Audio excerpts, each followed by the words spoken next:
আসসালামু আলাইকুম। জি, আসসালামু আলাইকুম বাচ্চা লোক, কি অবস্থা? কেমন আছেন সবাই? জি, অবাক হওয়ার কি আছে বস? আজব ব্যাপার। আমি তো একই জায়গায় থাকি। ওই হয় ৩ নাম্বার স্টুডিওতে থাকি, ৩ নাম্বার স্টুডিওতে থাকি বা ৪ নাম্বার স্টুডিওতে থাকি। তো থাকি তো ৪ তলা ৩ তলা মিলিয়ে ঝিলিয়েই তো থাকি। আ আমার নাম মাসুদ, জাভেদ, জিমি। মিতু জিজ্ঞেস করছে। আ ঠিক আছে? ওকে। কেমিস্ট্রি ক্লাস কর্মমুখী রসায়ন তো চাইলেই পড়াইতে পারি। কর্মমুখী রসায়ন আর এমন কি আছে? ঠিক আছে? শাহিদিন ভাইকে একা ফেলে চলে আসছি। এই দুষ্টু তুই কেমনে জানলি? তুই কেমনে জানলি? শাহিদিন ভাইকে একা ফেলে চলে আসছি। আচ্ছা, আমাকে নিয়ে স্বপ্নে দেখছিস? শুকর আলহামদুলিল্লাহ। ভাই, আমি আজকে সকালবেলা মানে আজকে আমার আমার কালকে রাতে ঘুমাইতে একটু দেরি হইছে। আমি অ্যাকচুয়ালি একটু প্রতিদিনই ধরো আমার ক্লাস শেষ হয়, আমার গতকালকে ক্লাস শেষ হয়েছে রাত ১১টায়। আজকেও ক্লাস শেষ হবে রাত ১১টায়। তো ১১টায় ক্লাস শেষ করে আমার বাসায় ঢুকতে ১২টা বাজে। তো ১২টায় বাসায় ঢুকে আমি একটু গোসল করে ফ্রেশ হয়ে যদি হালকা চা বা স্ন্যাকস কিছু একটা খাই, অত রাতে খুব ভারী কিছু তো খাই না। তো খুব হালকা কিছু খেয়ে হইলেও আমি শুইতে দেখা যায় ১টা ১:৩০ বা ২টা বেজে গেল কোনো সময়। তো মানে একটু লেইটে শুই আরকি। সেটা obviously কোনো ভালো বিষয় না। যত আমরা আর্লি শুইতে পারবো ততই ভালো। কিন্তু এখন হয়ে ওঠে না, কারণ লাইভ ক্লাসগুলো আমাদের অনলাইন ক্লাসগুলো হয়ই হচ্ছে সন্ধ্যা রাতের পরে। তো উঠছি আমি ভোরে, আবার আমার উঠে যেতে হইছে। ওই ২:৩০ ৩টা বাজে শুয়ে বা ঘুমিয়ে আমি আবার সকাল ৭টা ৭:৩০ টায় উঠে গেছি। একটু কাজ ছিল। তো সেই কাজ মোটামুটি একটু শেষ করে আমি ঘন্টাখানেক পরে ঘুমাইছি। লাইক ৯:৩০ ১০টা বাজে। ৭:৩০ টায় ঘুম থেকে উঠছি। এরপরে ৯:৩০ ১০টা বাজে আমি ঘুম থেকে উঠছি। এবং এই ঘুম থেকে উঠার পর মানে আমার যে স্বপ্নটা মাথায় আসছে যে someone just wrote যে ভাইয়া একটা স্বপ্ন দেখছি। তো স্বপ্নে আপনাকে দেখছি। লাভ ইউ ভাই। Thank you so much. আপনাকে নিয়ে স্বপ্ন দেখছি। সো আমি সেই স্বপ্নের resemblance থেকে বলতেছিলাম, ভাই আমি ওই সকালের মানে ৯:৩০ ১০টা বাজে ঘুমাইছি। আবার আমার ২টা বাজে শিখতে আসতে হয় আরকি। তো ওই ৯:৩০ ১০টা থেকে হয়তো ১২টা ১২:৩০ পর্যন্ত ২-২.৫ ঘন্টা ঘুমাইছি। এই ২-২.৫ ঘন্টার ঘুমে আমি স্বপ্ন দেখছি। আমি হয়তো অনেকগুলো স্বপ্ন দেখছি। আমি স্বপ্ন নিয়ে চাইলে আপনাদের সাথে আজকে কথা বলতে পারি। যদিও ক্লাসটা কর্মমুখী রসায়নের। আমি স্বপ্ন দেখছি আমি চেঙ্গিস খানের সাথে যুদ্ধ করতেছি। সিরিয়াসলি বলতেছি, আমি চেঙ্গিস খানের সাথে যুদ্ধ করতেছি এবং ওই ঘোড়ার উপর তলোয়ার নিয়ে মানে কেন ভাই কেন? এবং জানি না স্বপ্নে তো আর আমাকে কেউ ওভার দ্য ফোন বলে নাই, "এ ভাই ওটা কিন্তু চেঙ্গিস খান। হ্যাঁ, সাবধানে যুদ্ধ করিস।" ওরকম কিছু না। আমি লুক দেখেই বুঝলাম যে ঘোড়ায় চড়ে তলোয়ার নিয়ে আসতেছে। নিশ্চয়ই এটা চেঙ্গিস খানই হবে। কিরে ভাই, আমি ঘুম থেকে উঠে আমি আমার রুমমেটকে বলতেছি যে, "ভাই জানো স্বপ্ন দেখছি ভাই চেঙ্গিস খানের সাথে যুদ্ধ করতেছি।" কি একটা অবস্থা! অদ্ভুত। কে জিতছে দেখি নাই। আচ্ছা, সো স্বপ্ন নিয়ে একটু বলি। আপনারা এটা জানেন কিনা আমরা যত স্বপ্ন দেখি, আপনি যখন একটা মানে পূর্ণবয়স্ক একজন মানুষ ১৬ বছর বা ১৮ বছরের একজন পূর্ণবয়স্ক মানুষ যখন সে রাতে ৭ ঘন্টা থেকে ৮ ঘন্টা ঘুমায়, তখন সে প্রায় অজস্র স্বপ্ন দেখে। আমি এক্সাক্ট সংখ্যাটা বলতে পারতেছি না। অজস্র মানে অজস্র, এবং আমাদের মেক্সিমাম স্বপ্নের ডিউরেশন হচ্ছে ২-৩ সেকেন্ড। আপনি হয়তো স্বপ্নে অনেক কিছু দেখে ফেলছেন। লিটারেলি আমি যে স্বপ্নটা দেখছিলাম সেখানে মনে করো একটা বিস্তৃত প্রান্তর, অনেক সৈন্য, অনেক যুদ্ধ, অনেক গোলাবারুদ, অনেক বোমবার্ডিং হচ্ছে এবং চেঙ্গিস খান আর আমি লড়াই করতেছি। অদ্ভুত! এই পুরা স্বপ্নের ডিউরেশন ২ থেকে ৩ সেকেন্ড। ২ থেকে ৩ সেকেন্ডের ভিতরে আমি এইটা মানে এই স্বপ্নটা আমি দেখে কভার করছি। আচ্ছা, ওকে। অফলাইনে পড়াইতে হবে না? হ্যাঁ, অফলাইনে প্রচুর পড়াইতে হবে। দেখি বিষয়টা। ওকে। আমি কেমিস্ট্রি ক্লাস নেই না। আমি ফার্স্ট এ ১-২ টা বায়োলজি ক্লাস নিবো। বায়োলজি পড়তেছি আমি একটু। একটু না পড়লে তো হয় না। আলোর প্রতিসরণ নিয়ে ম্যাথ করার স্বপ্ন দেখছিস। আলহামদুলিল্লাহ জোশ। ভাল লাগছে। এই যে ভাল লাগছে। মানে এইটা ঠিক আছে যে ভাই আলোর প্রতিসরণ নিয়ে ম্যাথ করতেছেন। এইটা দেখলাম। কিন্তু কথা নাই বার্তা নাই। আপনি চেঙ্গিস খানের সাথে যুদ্ধ করতেছেন। মানে কেন? আপনি চেঙ্গিস খানের সাথে কেন যুদ্ধ করবেন? অদ্ভুত, অদ্ভুত। আচ্ছা, আপনি YouTube লাইভে এই প্রসঙ্গে কবি কি বলেছেন?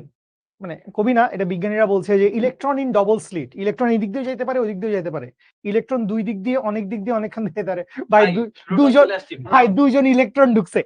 ভাই এটাই লস, তুই মাথায় রাখ যে দিন শেষে আমাদেরকে ইলেকট্রন হইতে হবে। আমাদের প্রোটন হয়ে কোনো লাভ নাই। লাভ নাই, কোনো লাভ নাই। প্রোটন হওয়া loss project. Loss it's project. All about being electron.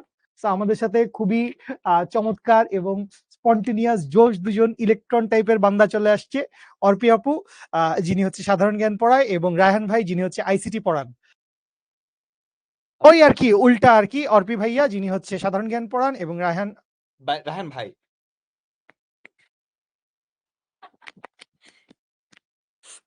আচ্ছা, একটু আগে আমি দেখতেছিলাম বায়োলজি ইনস্ট্রাক্টর জিমি ভাইকে।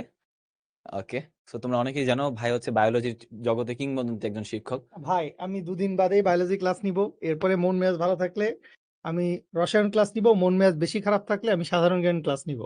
তখন you will be in danger. I am already in danger. So কি অবস্থা? হ্যাঁ, একজন বলতেছে ভাই এডমিশন কোশ্চেন ব্যাংকে পড়লে ভালো হবে। তুমি ভাই যা পারো, জীবনে যা আসে, সামনে যা কিছু আছে, হ্যাঁ, সবকিছু পড়বা। ওকে, সো যাই হোক, তোমরা ভাই এটা কি এইচএসসি 26? ওকে, ওরা আমাকে মনে চিনে, কিভাবে চিনে আমি জানি না, বাট চিনে, অনেকেই চিনে। সো আপনাকে সবাই চিনে ভাই, স্যাম অল্টম্যানকে সবাই চিনে, বাট স্যাম অল্টম্যান তো সবাইকে চিনে না। এই স্যাম অল্টম্যান কে এখানে বলো তো, কে কে বলবে? হাফসা লিখছে কি দেখছেন ভাই? রায়হান ভাইয়ের জন্য দোয়া রইল, তিনি একদিন আমাকে পুরো ক্লাস ঘুরিয়ে দেখিয়েছেন। হ্যাঁ ভাই, তোমরা যে কেউ আসো অফিসে, কাউকে পাবা না, রায়হান ভাই তোমাদের জন্য অলওয়েজ দেয়ার, যে পুরা অফিসে স্টুডিও সুন্দরভাবে নতুন ভাবে তোমাকে হচ্ছে ঘুরায় ঘুরায় দেখাবো, কোনো সমস্যা নাই। আমি আপনার এডমিশনের ক্লাস করছি, কোনো সমস্যা নাই, এডমিশনের ক্লাস করবো। অর্পি ওরা হচ্ছে কেমিস্ট্রি ক্লাসে আসছে। সো হ্যাঁ, আমাদেরকে শারদীয় শুভেচ্ছা, তোমাদেরকে শারদীয় শুভেচ্ছা তোমাদেরকে সবাইকে। অনেক অনেক বিষয় আছে, একটা বিষয় আমি তোমাদেরকে বলি। এখন কি মাস চলে? কি মাস না, এটা হচ্ছে ভাদ্র আশ্বিন মাস, তাই না? হেমন্ত শরৎকালের কাশফুল, সুন্দর কাশফুল। যাই হোক, এটা রসায়ন ক্লাস না, এখন হচ্ছে এটা রসায়ন ক্লাস না, এটা রসায়ন ক্লাস। আমি একজন মানুষ, তো তুই একজন বল যে ওরা যে আইসিটি পড়তেছে, মানে তুই তো জিকে এই মাত্র আমি আইসিটি এদের ক্লাস করায় নিয়ে আসছি। হ্যাঁ, আইসিটির একটা ম্যারাথন ক্লাস শেষ করে আমরা আবার কেমিস্ট্রিতে আসবো। সবাই কেমিস্ট্রি টিচার আজকে এখানে। রায়হান ভাই হচ্ছে কেমিস্ট্রি নেবে আজকে। হ্যাঁ রায়হান ভাই, এই বছর কেমিস্ট্রিতে নোবেল পুরস্কার কে পেয়েছে? রায়হান ভাই এই বছর কেমিস্ট্রিতে নোবেল পুরস্কার কে পেয়েছে দেখি, কে বলতে পারো? এই বছর কেমিস্ট্রিতে কে নোবেল পুরস্কার পাইছে এবং কি কি অবদানের জন্য সে নোবেল পুরস্কার পাইছে তোমরা কি জানো? আচ্ছা, জোস সেরা। আমি হচ্ছে বাংলা জিপিটির ভবিষ্যৎ সিইও আর কি, যেটা এখনো পৃথিবীতে আসে নাই। এনাম এআই, তোমরা এনামের কথা, তো এনাম ভাইকে চরম, কিন্তু আমরাই বানাইছি। এনাম ভাইকে আজকে আমাদের এনাম এআই ইনশাআল্লাহ আসবে খুব শীঘ্রই। এটা তো তুই বলতেই পারিস, আফটার অল তুই তো কোডিং শিখাস। হ্যাঁ, আমি এনাম এআই এর একদম মানে শুরু থেকে আমাদের অ্যাপয়েন্টেড কোডার। রায়হান ভাই পাইছে অ্যাপয়েন্টেড কোডার, মানে ও অ্যাপয়েন্ট করছে তোকে। মানে আমাদের ভাই প্রথম তো আমরা যারা হচ্ছে এনাম ভাইকে চরম মূল্য দিতে হবে, এটার মধ্যে আমরাই হচ্ছে এটা ফর্ম করছি কয়েকজন, যা 17 ব্যাচ, আমি, সাইফ, আর নামটা কি, ওই সাদমান, তৌহিদ। তোমরা তৌহিদ ভাইকে চিনো, যে হচ্ছে ম্যাথ পড়ায়, ম্যাথের তৌহিদে আর কি, একটু গুলোমুলো টাইপের ভাইয়া। ওকে, জিমি ভাই নোবেল পাইছে। ভাই আপনার নোবেল কই? আমার নোবেল লাগবে না, আমার অস্কার লাগবে। আজকে ওদের মনে সলভিং ক্লাস, তাই না ভাই? আচ্ছা ভাই, এই সলভিং ক্লাস কেন করতে জানো? ডেভিড বেকার ও চ্যাট জিপিটি সার্চ করছে। ইয়েস অর নো, কমেন্ট করে জানাও। ওকে, তামিম শেখ লিখতেছে 5 কে মিস করতেছে। হ্যাঁ অবশ্যই, আমরা সবাই মিস করি। মিমি লিখছে রায়হান ভাইয়ের ক্লাসের অপেক্ষা আছি। আরে তোমাদের ফ্রি গ্রুপে এতগুলা ক্লাস দিছি, তোমরা ক্লাস একটাও দেখো নাই? হায় হায়, তোমাদের আজকে একটা জিজ্ঞেস শেখায়। আজকে কত তারিখ বলো তো? 26 তারিখ। ভাই আজকে কত তারিখ? 26 না 27 মনে হয় না? না না, আজকে কত তারিখ? ওদের মুখে শুনতে আজকে 34 তারিখ। 36 তারিখ। ওকে, 36 তারিখ। আজকের ক্লাসে আমরা যেটা দেখবো, আজকে হচ্ছে 23 সেপ্টেম্বর। 23 সেপ্টেম্বরে পৃথিবীতে একটা ঝামেলা হয় আর কি। মানে ঝামেলাটা কি বলো? 23 সেপ্টেম্বর জিকে পড়ায় আর কি। 23 সেপ্টেম্বর পৃথিবীতে অনেক বড় একটা ঘটনা ঘটে। বলো 32 একজন বলতেছে 23 সেপ্টেম্বর। লিখছে কে লিখছে? সাব্বাস, দেখি কে লিখছে, দেখি তোমাদের জিকেটা একটু টেস্ট করি। হ্যাঁ, আমেনা তুমি একদম জোস, তুমি সেরা। ওকে, জিমি ভাই নোবেল পাইছে। সবাই তোমরা জিমি ভাইকে নিয়ে বসে আসছো। জিমি ভাই তো নোবেল পুরস্কার পেলে তোমাদের খাওয়াবে না। আপনি বলছেন কমিটমেন্ট করেন যে আপনি নোবেল পুরস্কার পেলে ওদেরকে খাওয়াবেন। নোবেল আমরা একটা বানায় সুন্দর করে আইনা দিয়ে দিব জিমি ভাইকে, শেষ। পুরস্কার তো পুরস্কার, এটা নোবেল কমিটি দিতে হবে তো, এরকম তো না। ওকে, হ্যাঁ আচ্ছা, আজকে দিনরাত সমান। হ্যাঁ, আজকে দিন-রাত সমান। উত্তর গোলার্ধ দক্ষিণ গোলার্ধের একদম হচ্ছে সমান সমান ভাবে আমরা যে দিন-রাত। জিমি ভাইয়ের বার্থডে না, জিমি ভাইয়ের বার্থডে না, জিমি ভাইয়ের বার্থডে। জিমি ভাই হ্যাঁ আজকেই জিমি ভাই আজকেই জন্মগ্রহণ করলো আর কি, নতুন ভাবে। আজকে দিন রাত্রি সর্বত্র সমান। দেখছো জিকে কত সহজ আমাদের জীবনের সঙ্গে ওতপ্রোতভাবে জড়িত জিকে সাধারণ জ্ঞান। তোমরা ভাবো যে জিকে মনে হয় যে মুখস্থর জিনিস, কিন্তু না। 23 সেপ্টেম্বর আজকে দিন রাত্রি সর্বত্র সমান। একজন বলছে আমার বেস্ট ফ্রেন্ডের বার্থডে। আচ্ছা নাইমুল, বেস্ট ফ্রেন্ডের বার্থডে এটা মনে আছে, কিন্তু ওই যে কেমিস্ট্রিতে নোবেল কে পাইছে এটা মনে নেই। কি একটা অবস্থা। সবকিছুই মনে থাকে, কাজেরটা বাদ দিয়া। আফরিন লিখছে আজকে আমার বার্থডে। ওকে, ভেরি গুড। রসায়ন ক্লাসে সাধারণ জ্ঞান অসাধারণ ভাবে পড়াবো আমরা। তো রসায়নের তোমরা জানো প্রোটন কে আবিষ্কার করতে? কে আবিষ্কার করছে? প্রোটন আপনি করলেন না কয়েকদিন আগে? না না না, প্রোটন কে আবিষ্কার করতে বলো? ইলেকট্রন কে আবিষ্কার করছে? ইলেকট্রন কে আবিষ্কার করছে? এগুলো কিন্তু তোমার হচ্ছে সাধারণ জ্ঞান প্রশ্ন। এগুলো কোথায় আসবে জানো? এগুলো কোথাও আসবে না। মেডিকেল আসবে। হ্যাঁ, মেডিকেল আসবে ভাই। Thank you so much. এগুলো মেডিকেল এক্সপেরিমেন্ট হবে। হ্যাঁ, মেডিকেল অ্যাসপিরেন্ট যারা আছো তাদেরকে বলি, তোমরা যারা হচ্ছে সাধারণ জ্ঞান নিয়ে কে হ্যাঁ, প্রোটন জে থমসন, ও জোস। আর্নেস্ট রাদারফোর্ড প্রোটন আবিষ্কার করছে। এই তুই সায়েন্সে পড়ো? আসলে রাদারফোর্ড না জে থমসন? আমি তো সেডুইক লিখতেছি আরেকজন। ভাই আমি তো কনফিউজ হয়ে গেলাম। ভাই বলেন তো কে এটা? তুই গুগল সার্চ করে দেখতো কে এটা। আমি নিজেও জানি না। এটা না, তিনটা মতবাদ আছে। ওকে, ঠিক আছে। ইলেকট্রন আবিষ্কার করছে কে? ওকে, সো আমরা থমসন, ইলেকট্রন হচ্ছে থমসন আবিষ্কার করছে। ওকে, আজমাইন রশিদ লিখছে আমি। তুমি শিক্ষতে আসো, তোমাকে আমরা একটা নোবেল পুরস্কার দিব। ওকে, আইসিটিতে একটা চ্যাপ্টার শেষ করে নেই, সামনে টেস্ট পরীক্ষা। এটা কোনো কথা? কি করছো ভাই তাহলে? এই যে কোয়ার্টার শেষ, আচ্ছা আইসিটি কে লিখতেছে এটা? তোমাদের ইফাত প্রিপারেশন জাহান। কেমন? আচ্ছা আমরা সাধারণ জ্ঞান সামনে থেকে চলে যাই। পরীক্ষা না অক্টোবরে স্টার্ট। হ্যাঁ, তোমাদের তোমাদেরকে আপু বলি, ইলেকট্রন আবিষ্কার। না না না না না, ধন্যবাদ। না আমি এই ইলেকট্রন যে আবিষ্কার। বলছে আর্নেস্ট রাদারফোর্ড নিউক্লিয়াস ও প্রোটন আবিষ্কার করেন। বাহ, হুম। শাবাশ, ভেরি গুড। তাহলে এটাই রাইট আছে। সানজিদা রাফা। সানজিদা রাফা আমি। তোমরা এক একটা বিজ্ঞানী দেখতেছে এখানে, সব ক্লাসের মধ্যে সব কেমিস্ট্রি। প্রি টেস্ট এক্সাম অক্টোবরে শুরু। আচ্ছা তোমাদের কিছু প্রশ্ন বলি। হুম। দেখি আমাদের হচ্ছে শিক্ষক সম্পর্কে তোমাদের কিছু সাধারণ জ্ঞান দলিল। শিক্ষতে তাল ভাই নামে পরিচিত কে? প্রথম প্রশ্ন, দেখি কে কে পারো। শিক্ষতে তাল ভাই নামে পরিচিত কে কে? ওকে, হ্যাঁ। তো এটা করতে থাকো। জিন ভাই কই গেল? হ্যাঁ ভাই, আপনি দিন হাওয়া হয়ে গেছে। জিন তো হাওয়াতে থাকে, হাওয়া মেয়ে অত্যাচারে। ওকে, তো আমরা যদি দেখি যে ওকে, আমার সময় শেষ, আমাকে সৃষ্টিকর্তা ডাকতেছে, চলে যাই। লাভ ইউ অর্পি আপু। রায়হান ভাই সাবধানে যায়েন, হ্যাঁ। আর ওই জানলার বাইরে হাত দিয়েন না।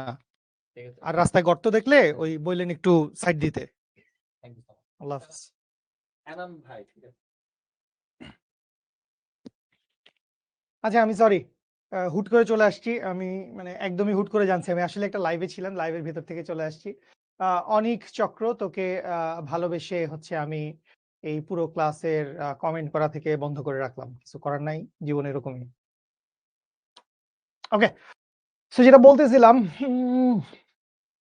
আচ্ছা আমরা একটা সিনারিও চিন্তা করতেছি। সিনারিও কি চিন্তা করতেছি? আমরা সিনারিও কাইন্ড অফ চিন্তা করতেছি হচ্ছে এই রকম, যে একটা 200 মিটার উঁচু একটা বিল্ডিং আছে। কি আছে? একটা 200 মিটার উঁচু একটা বিল্ডিং আছে। তো একটা 200 মিটার উঁচু বিল্ডিং থেকে আমরা হচ্ছে কি করছি? আমরা হচ্ছে একটা নিরেট লোহার বল ছেড়ে দিছি। আমরা কি করছি? আমরা হচ্ছে একটা নিরেট লোহার বল ছেড়ে দিছি। নিরেট গোলক, নিরেট একটা বল, একটা লোহার বল বা কিছু একটা বল। লোহা এখানে খুব বেশি ম্যাটার করতেছে না। সো এই যে নিরেট লোহার বলটা ছেড়ে দিছি, এই বলটার ভর কত? এই বলটার ভর হচ্ছে 400 গ্রাম। এবং এইটার রেডিয়াস কত? এটার রেডিয়াস দেওয়া আছে হচ্ছে 50 সেন্টিমিটার, 50 সেন্টিমিটার। সো এই বলটা বা মার্বেলটাকে যখন হচ্ছে আমি এখান থেকে ছেড়ে দিছি, তো তখন এই বলটা বা মার্বেলটার কি হবে আসলে? এই বলটা বা মার্বেলটা বেসিক্যালি এইখান থেকে নিচের দিকে নামবে। এখন নিচের দিকে নামাটা তো এরকম হবে না যে ও তো আসলে স্লাইড করে নামবে না, ও তো এরকম স্যাঁচড়াইতে নামবে না। যে আমরা যে হচ্ছে ওই বিভিন্ন ওয়াটার পার্কে গিয়ে বা বিভিন্ন হচ্ছে কি বলে এটাকে, শিশু পার্কে গিয়ে স্লাইড করে নামি না, বসি। আমরা নামি না, ছোট ভাই বোন গুলা নামে, ঢাল বেয়ে সুই করে নেমে যায়। তো এখানে তো ব্যাপারটা ওইরকম ঘুরতেছে না, এটা তো ঘুরতেছে। এই যে বলটা আছে, এই বলটা তো কি করতেছে? এই বলটা তো মানে এইভাবে লাফায় লাফায় ঘুরতেছে না, এই বলটা বেসিক্যালি ঘুরতেছে। সো এই ঘুরতে ঘুরতে বলটা বেসিক্যালি নিচের দিকে নামতেছে, ঘুরতে ঘুরতে বলটা বেসিক্যালি নিচের দিকে নামতেছে, ঘুরতে ঘুরতে। তো কেন ঘুরতে ঘুরতে কথাটা বলতেছি? কারণ এই বলটার মধ্যে দুই ধরনের মোশন আছে। দুই ধরনের মোশন আছে। একটা কি আছে, একটা হচ্ছে ওর অ্যাঙ্গুলার মোশন, দেখো না কি কালিতে লিখতেছি, একটা হচ্ছে ওর অ্যাঙ্গুলার মোশন কৌণিক বেগ ওমেগা, আর আরেকটা হচ্ছে ওর লিনিয়ার মোশন ওর রৈখিক বেগ ভি। তো এখানে ওমেগা আছে এবং ভি আছে, সো এই দুইটা মিলায় ও হচ্ছে নিচের দিকে নামতেছে। তো আপনাকে এইটাই জিজ্ঞেস করা হয়েছে, এই বলটা বা মার্বেলটা যখন ভূমি টাচ করতেছে, বলটা বা মার্বেলটা যখন ভূমি টাচ করবে, এই বলটা বা মার্বেলটা যখন ভূমি টাচ করবে, তো আপনাকে জিজ্ঞেস করছে ভূমিকে কত রৈখিক বেগে আঘাত করবে, ভূমিকে কত রৈখিক বেগে আঘাত করবে।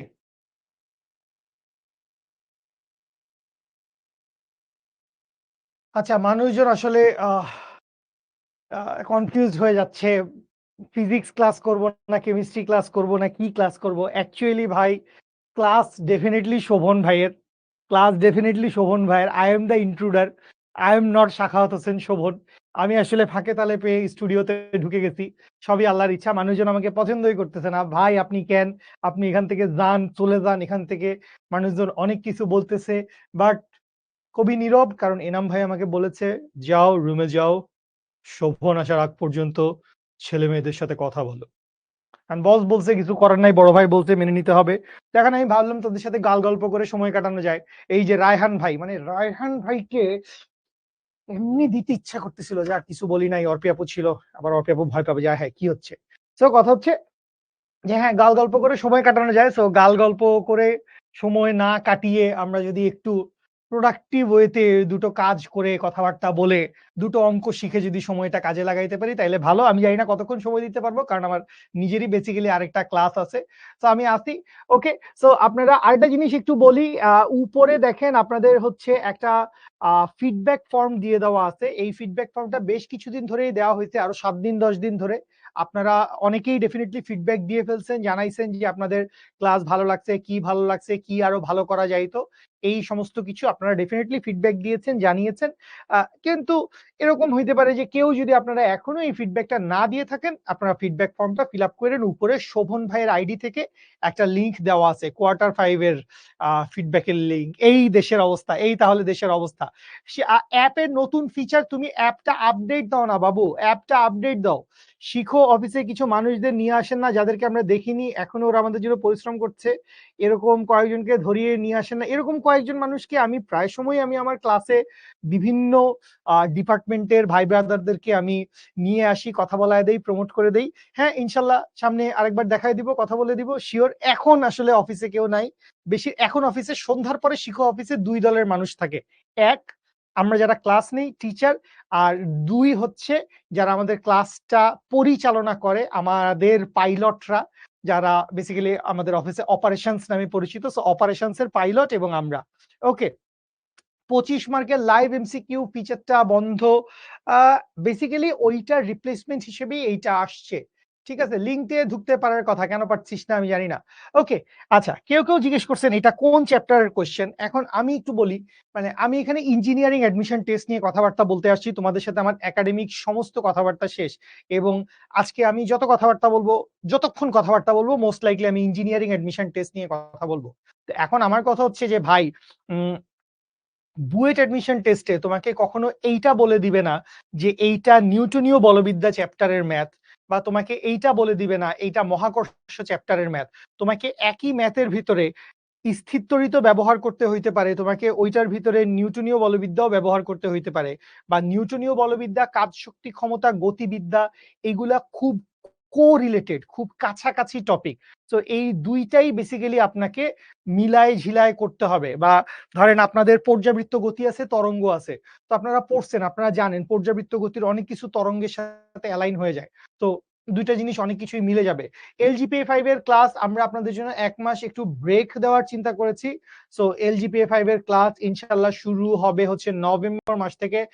মুস্তাইন, ওয়াও, আমি এতদিন ধরে HSC 26 ব্যাচের ক্লাস নিই, এই প্রথম আমি এই নামটা উচ্চারণ করছি বলে আমার ধারণা, ভাইবেন আমার চোখেও পড়ছে।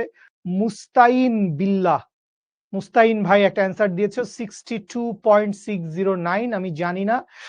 So there is a answer যে 62.609, ভুল হইতে পারে, আই ডোন্ট নো, ভুল হইতে পারে।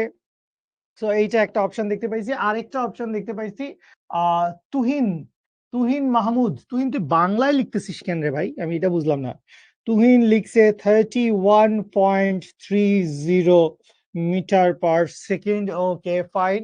আচ্ছা, আমি এখনো সবগুলো টপিক কভার করতে পারিনি। কি করবেন? আগে মাইর খাবেন, তারপরে লিস্ট করবেন কি কি কভার করতে পারেন নাই, কি কি পুরা বাকি আছে, কি কি আংশিক বাকি আছে, এবং সিরিয়াল ধরে বই ধরে পড়া শুরু করে দিবেন। ঠিক আছে? আমাদের আবার এক্সাম, হ্যাঁ এক্সাম তো থাকবেই, টেস্ট পরীক্ষা থাকবেই। টেস্ট পরীক্ষার আগেই আমরা কোর্স শুরু করব, যাতে আপনাদের টেস্ট পরীক্ষার আগে আপনারা কিছু দূর আগায় থাকতে পারেন, এরপরে বাকিটা পড়তে পারেন। রেজওয়ানা একটা অ্যান্সার দিছে 62.609। সো এটার পাল্লাটা একটু ভারী মনে হচ্ছে। এইদিকে অয়ন একটা অ্যান্সার দিয়েছে 56.96। আই ডোন্ট নো কোনটা আসলে কারেক্ট উত্তর। 56.96 মিটার পার সেকেন্ড। এর মধ্যে একজন সহজ সরল বাচ্চা বলেছে ভাই আমি নতুন। সো ভাই এখলাস, ভাই আমাদের আজকে যদিও কেমিস্ট্রি ক্লাস, বাট কেমিস্ট্রি ক্লাসে ভাইয়া আমাদের জাস্ট একটু কাজে আটকায় পড়ছেন, আসতেছেন। সো আমি একটু ফিজিক্স পড়াচ্ছি। আমরা ফিজিক্সের একটা প্রবলেম সলভ করতেছি, যেহেতু আমাদের পুরা কোয়ার্টার শেষ, আমরা 5 কোয়ার্টারের সব সিলেবাস কমপ্লিট করে ফেলছি। সো আমরা 2-4টা ম্যাথ একটু ঝালাই করে দেখবো যে আমরা আসলে ইঞ্জিনিয়ারিং অ্যাডমিশন টেস্ট দিলে কে কতদূর ভালো করতে পারি। আর কেউ কোনো অ্যান্সার দিবে না। সামিউল, অনেকেই বলতেছো 62 পয়েন্ট সামথিং, 62 পয়েন্ট সামথিং, অনেকেই অ্যান্সার বলে ফেলেছে। ভেরি গুড, আই থিঙ্ক ওইটাই কারেক্ট অ্যান্সার হইতে পারে। অক্টোবরে টেস্ট এক্সাম হবে। ওকে ফাইন। আচ্ছা, তো আমি যদি চ্যাপ্টারের কথা বলি, এই অঙ্ক সলভ করার জন্য আমাদের ওয়ার্ক এনার্জি পাওয়ারের কনসেপশন লাগে, অর্থাৎ আমাদের কাজ শক্তি ক্ষমতার কনসেপশন লাগবে, ওয়ার্ক এনার্জির কনসেপশন লাগবে। সেই সাথে আমাদের হচ্ছে নিউটনিয়ান মেকানিক্সেরও কিছু কনসেপশন লাগবে, নিউটনীয় বলবিদ্যারও আমাদের কিছু কনসেপশন লাগবে। দুইটাই আমাদের মিলায় লাগবে। ঠিক আছে? আচ্ছা, ওকে, অনেক অ্যান্সার পাচ্ছি, দেখি আমরা কি হয়। তাহলে আমরা আসলে এই অঙ্কটা কি প্রসেসে সলভ করব? সো অঙ্কটার প্রসেস নিয়ে আমি যদি বলতে চাই, অঙ্কটার প্রসেস কি হবে ভাই? অঙ্কটার প্রসেস খুব প্লেন এন্ড সিম্পল। সেটা হচ্ছে আপনি কি চিন্তা করবেন, আমরা আসলে বেশিরভাগ ফিজিক্সের ম্যাথ যেটা বলবিদ্যা রিলেটেড, যেখানে একটা গতিশক্তি, প্রযুক্ত বল, ভরবেগ, এগুলার কোনো ব্যাপার স্যাপার থাকে, এই ধরনের ম্যাথগুলা অলওয়েজ ইদার ভরবেগের সংরক্ষণশীলতা বা শক্তির সংরক্ষণশীলতা চালাই দিলে মিলে যায়। তো এইখানে আমি চিন্তা করতেছি, এই বস্তুটা যখন সর্বোচ্চ বিন্দুতে ছিল তখন তার যে মোট শক্তি ছিল, আর বস্তুটা যখন সর্বনিম্ন বিন্দুতে আসছে তখন তার যে মোট শক্তি হয়েছে, এই দুইটা মোট শক্তির পরিমাণ সেম। তো এইটাকে আমি ধরে নিলাম যে এইটা হচ্ছে এ বিন্দু উচ্চতায়, আর এইটা হচ্ছে ভূমি স্পর্শ করার আগ মুহূর্তে, এটা হচ্ছে বি বিন্দু ভূমি স্পর্শ করার আগ মুহূর্তে। তো আমি যদি এ বিন্দুতে চিন্তা করি, তাইলে এ বিন্দুতে মোট শক্তির মান কি হবে? এ বিন্দুতে মোট শক্তির মান ই টোটাল সমান হবে হচ্ছে mgh।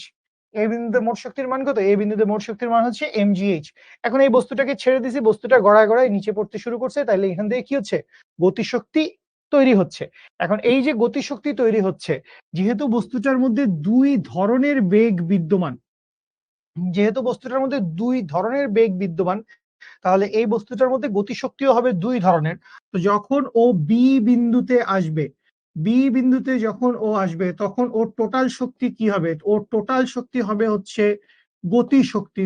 সো এই টোটাল এনার্জি সমান কি হবে? এই টোটাল এনার্জি সমান হবে half M V square plus আসবে হচ্ছে half I omega square, half M V square plus half I omega square. এখন মোট শক্তি তো সবসময় সমান, তো মোট শক্তি যদি সমান থাকে, সুতরাং আমি কি লিখতে পারবো? আমি লিখতে পারবো mgh ইজ ইকুয়ালস টু হচ্ছে half M V square plus এইখান থেকে হচ্ছে হাফ আই ওমেগা স্কোয়ার। বা এইখান থেকে এবার জাস্ট ক্যালকুলেশন, হাট্টিমা টিম এইটা যারা করেছো তারা আসলে মিলিয়ে ফেলতে পেরেছো। তো mgh সমান কি? mgh সমান হচ্ছে হাফ mv স্কয়ার। তাহলে দেখেন কাজ শক্তি ক্ষমতাটা আপনি বুঝে ফেলছেন, আপনি শক্তির নিত্যতা সূত্র চালাইছেন, তাহলে আপনি এখান থেকে কি করছেন? আপনি এখান থেকে কাজ শক্তি ক্ষমতাটা বের করে ফেলছেন। একজন আমার লাইভ ক্লাসে বলছে, ভাই কোর্স কিনতে চাই আপনাদের। ভাই বিশ্বাস কর, এর চাইতে সুন্দর কথা আমার রুমমেটও আমাকে বলছে কিনা। আপনি দয়া করে এই নাম্বারে একটা কল দিয়েন বস, আপনি দয়া করে শিখর কোর্স রিলেটেড যে কোনো দরকারে এই নাম্বারে কল দিয়েন। ভেরি গুড, অনেকেই বলছেন আমার ম্যাথটা হয়েছে, সঞ্জিদা রাফা বলেছো। আমি অঙ্ক শেষ করি, তার 2 মিনিট মানে আধা মিনিট আপনি একটু বসেন। Love you. আপনাদের শোভন ভাইয়া চলে এসছে। ভাই আমি কি করব ভাই, আমি চেষ্টা করছিলাম ভাই, আমি এখন ওই লাভ আই কান্ট। ওকে শেষ, যেহেতু চলে আসছে। আই মানে কি? আই মানে হচ্ছে জড়তার ভ্রামক। সো ইয়েস, নিউটনীয় বলবিদ্যা কোথায় ঢুকতেছে আমরা দেখতেছি। সো নিউটনীয় বলবিদ্যা ঢুকতেছে, তো এখানে আমার আই বসাইতে হবে। সো আইটা কি? আইটা হচ্ছে ভাই জড়তার ভ্রামক। তো এই আই এর ভ্যালু কি হবে? এই আই এর ভ্যালু কোত্থেকে আসবে? আই এর ভ্যালু আসবে হচ্ছে এই যে নিরেট বল, নিরেট গোলক। সো নিরেট গোলকের জড়তার ভ্রামক আই সমান কি হবে? আই সমান হবে হচ্ছে 2/5 mr²। এই হচ্ছে নিরেট গোলকের জড়তার ভ্রামক। তাহলে আমি এখান থেকে কি লিখতে পারবো? আমি লিখতে পারবো হাফ ইন্টু আই এর জায়গায় কি লিখবো? আই এর জায়গায় লিখবো 2/5 mr²। আচ্ছা, এবার আরেকটু ছোট্ট করে কাজ করা লাগবে, সেটা হচ্ছে ওমেগা, কৌণিক বেগ। তো কৌণিক বেগটা আমার কাছে চায় নাই, আমার কাছে রৈখিক বেগ চাইছে। তো আমি এই জাতীয় সূত্র তো জানি, ভি সমান কি? ভি সমান হচ্ছে আর ওমেগা, ছোটবেলায় শিখছি। বা ওমেগা ইকুয়ালস টু কি? ওমেগা ইকুয়ালস টু হচ্ছে V by R. Omega equals to কি? ওমেগা ইকুয়ালস টু হচ্ছে ভি বাই আর। তাহলে এই যে ওমেগা স্কোয়ারটা আছে, এই যে ওমেগা স্কোয়ারটা আছে, সো এই ওমেগা স্কোয়ারটাকে কি লিখে দিব? ওমেগা স্কোয়ারটাকে লিখে দিব V square by R square. So R square কাটা, এদিকে 2 আর 2 কাটা। তাহলে এইখান থেকে মিষ্টি করে আবার খেয়াল করো, ডান পাশ বাম পাশ দুই পাশেই এম আছে। সো এই এম এর সাথে এম আর এম কাটা। কেউ যদি এখন জিজ্ঞেস করছিস যে ভাই বাম পাশে একটা এম আর ডান পাশে দুইটা এম কেমনে কাটা গেল, হ্যাঁ, মায়ের একটাও মাটিতে পড়বে না। তাহলে এখান থেকে কি লিখবো? এখান থেকে লিখবো জি এইচ সমান সমান কি লিখবো? সমান সমান লিখবো হচ্ছে ভি স্কোয়ার ডিভাইডেড বাই 2 প্লাস লিখবো হচ্ছে V square divided by 5। That means এইখানে কি আসবে? এইখানে আসবে হচ্ছে V square 7 V square divided by 10, বা এইখান থেকে আসবে ভি সমান সমান আসবে হচ্ছে √10 GH ডিভাইডেড বাই 7। তাহলে সবকিছুর মান বসায় দিলে আপনার এইচ এর মান দেওয়া আছে, জি এর মান আপনি ছোটবেলা থেকে জানেন। ক্যালকুলেটর নাই কেন? আমরা ধরে নেই জি এর মান 10। Bro, this is physics. ঠেকায় পড়লে জি এর মান আজীবন 10 √, হো জি এর মান 7, জি এর মান 7। I got it. So √10 into 9.8 into 200 divided by 7 করলে আসে হচ্ছে 52.91। 52.91 মানে কি হইল? 52.91। কেউ অ্যান্সার দিলেন না বস? কেউ অ্যান্সার দিছেন বস? জিতছেন আপনারা, আপনাদেরকেই খুঁজতেছি আমরা। 52.915, হ্যাঁ 92 মিটার পার সেকেন্ড। সো এটাই হচ্ছে আমাদের অ্যান্সার। ঠিক আছে, ওকে। সো চলে আসছে সুমন ভাই, আমি আর টাইম নিব না। সুমন ভাই প্লিজ জয়েন করো। ওরা আমাকে বলতেছে সুমন ভাইয়া কোথায়। আমরা আজকে অনেক প্রবলেম সলভ করব। আমরা আজকে কর্মমুখী রসায়ন পড়ে আমরা আজকে কেমিক্যাল ল্যাবরেটরি সেটআপ দিয়ে দিব। লিপস্টিক, শ্যাম্পু, ফেস ওয়াশ বানানো শেখাবেন খুব খারাপ। মানে আমি এত কৃতজ্ঞ ভাইয়ের কাছে। ভাইয়া এই রাস্তার এত বাজে অবস্থা ছিল, আমি জাস্ট মানে আল্লাহ খোদার নাম পড়তেছিলাম, কি অবস্থা কি যে হবে। এবং এই অবস্থায় দেখা যায় যে ত্রাণকর্তা হিসেবে সবসময় চিনি ভাই আসেন। ভাই অনেক অনেক ধন্যবাদ ভাই। তো এই ম্যাথটা আমার অনেক পছন্দের ছিল, যে এখানে রৈখিক বেগ প্লাস কৌণিক বেগ দুইটা একসাথে কাজ করে। মানে এটা দারুণ একটা ম্যাথ। তো যারা আগে জানতা না যারা আগে জানতাম না বাট এখন জানছো। আগে কি জানি না এখন কি জানি। তো এটা কিন্তু one of the most fascinating একটা থাকবো হ্যাঁ, অবশ্যই। ফিজিক্স।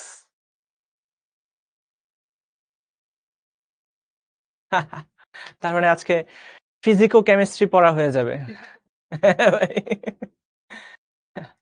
তো মানে দারুণ একটা কনসেপ্ট। এখান থেকে দেখো কতগুলা কনসেপ্ট জানা যায়। রৈখিক বেগের সূত্র, কৌণিক বেগের সূত্র, তারপর রৈখিক গতিশক্তি, কৌণিক গতিশক্তি, wow, half I omega square. Okay, তাহলে তোমরা যে এখানে ছিলা, দেখি কোথায় ছিলা। ও, প্রথম স্লাইডেই ছিল তাইলে। তোমরা এসএস নিয়ে নিছো, আচ্ছা সেরা।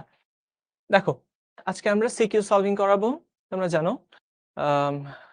এই চ্যাপ্টারের ইম্পর্টেন্ট বিষয় বলতে একটাই আছে, ভিনেগার। এবং গত ক্লাসে না তো গতকালকেই তো, তাই না? এই গতকালকেই তো, হ্যাঁ, কোয়ার্টার 5ও শেষ, তোমাদের কোয়ার্টার 5ও শেষ। তো এখন সিকিউ, এমসিকিউ, তারপরে অ্যাডমিশন সলভিং, এরপরেই তোমাদের দীর্ঘ একটা জার্নি শেষ। আচ্ছা আমাকে বলো তো, কে কে তোমরা একদম কোয়ার্টার 1 থেকে ছিলা? কোয়ার্টার 1 থেকে বললে তো ভুল হবে, তোমরা অনেকে ক্লাস 9 থেকে ছিলা, এরকম অনেক আছে, অনেক। হ্যাঁ, তো গতকালকেই আমরা শেষ করছি এবং আর একটা হয়তো বা হবে, অথবা এটা আজকে লাস্ট হতে পারে। তো এর মাধ্যমে দীর্ঘ একটা জার্নির পরিসমাপ্তি হচ্ছে এইচএসসি 26 একাডেমিক, যারা হচ্ছে আমাদের এইচএসসি ব্যাচের সব থেকে সাকসেসফুল একটা ব্যাচ তোমরা, বুঝছো? হ্যাঁ, অনেকেই ছিল, ঋত্বিক দাস ছিল, তারপরে শ্রাবন্তী হালদার কোয়ার্টার 2 থেকে ছিল অনেকগুলা সময়, তারপরে মেহজাবিন রাহা ছিল, আহসান আহমেদ ছিল, ফাতেমা মারজান ছিল, আব্দুস সালাম, তাসমিয়া, কাশফা আলম, আমরা দীর্ঘ সময় আমাদের সাথে ছিল এবং ইট ওয়াজ এন ওয়ান্ডারফুল জার্নি। মনে থাকবে সবার নাম, অনেকের নামই মনে থাকবে, যারা নিয়মিত ক্লাস নোট জমা দিতা, তারপরে যাদের সাথে কথাবার্তা হতো, হ্যাঁ অনেকেই আছে। তাহলে চলো শুরু করি। একদম গতকালকের খাতাটা খোলো, গতকালকের খাতাটা তোমরা বের করো, বের করলেই দেখবা সবকিছুর অ্যান্সার পেয়ে যাবা। যে মল্ট ভিনেগার কাকে বলে বলো তো? জাস্ট দুইটা শব্দ বলো, তাইলে আমি বুঝে যাব মল্ট ভিনেগার কাকে বলে। জাস্ট দুইটা শব্দ বলবা, এই দুইটা শব্দ দিয়ে আমি বুঝে যাব যে এটা মল্ট ভিনেগার, যেটা কোথা থেকে তৈরি করা হয়, এতটুকু বললেই হবে। ইফাত জাহান ক্লাস 9 থেকে। ভাইয়া রে, তো সামনে তো অ্যাডমিশনের পরে যখন একদম শিক্ষক সাথে জার্নিটা শেষ হয়ে যাবে, তো আমরা চাইবো না যে শিক্ষক সাথে জার্নি শেষ হয়ে যাক, পরবর্তীতে আরো অনেক সুযোগ থাকে। তো খুব দেখবে যে কষ্ট লাগতেছে, একটা প্ল্যাটফর্মের সাথে 4টা বছর, ইটস এ হিউজ টাইম, অনেক সময়। হ্যাঁ, বার্লি থেকে এবং জব এবং বার্লি থেকে আমরা গতকালকে তৈরি করে দেখাইছি না, তো এটাকে আমরা মল্ট ভিনেগার বলি, বুঝছো? পানি একটা পোলার যৌগ, কেন তোমরা জানো তড়িৎ ঋণাত্মকতার পার্থক্য অনেক বেশি, তাই না? পানির তো অক্সিজেনের তড়িৎ ঋণাত্মকতা যেখানে 3.5, সেখানে হাইড্রোজেনের হলো কত? 2.1। তো এদের ডিফারেন্সটা কত? 1.4। তো এত হিউজ তড়িৎ ঋণাত্মকতার পার্থক্যের ক্ষেত্রে আমরা জানি যে এখানে পোলারিটির উদ্ভব হয়। উদ্দীপকের এম যৌগটির উৎপাদন পদ্ধতি বর্ণনা করো, তোমাদেরকে বলতে হবে জাস্ট এতটুকু বলো যে এ যৌগটা কি, বি যৌগটা কি। আচ্ছা আগে এটাই বলো, তারপরে বি। হ্যাঁ আসলে খারাপ লাগবে। হ্যাঁ, এই যৌগটা কি সবাই বলতে থাকো, আমি তোমাদের থেকে আজকে অ্যান্সার নিব। আমি যখন স্লাইডটা দেখতেছিলাম প্রিভিয়াস ইয়ারের প্রশ্ন, দেখলাম যে এগুলো তো সব পড়ানো হয়েছে, আজকে যা কিছু করবো সব তোমাদের থেকে ফিডব্যাক নিব। বলো এই যৌগটা কি? গ্লুকোজ, সেরা। তারপরে বি যৌগটা?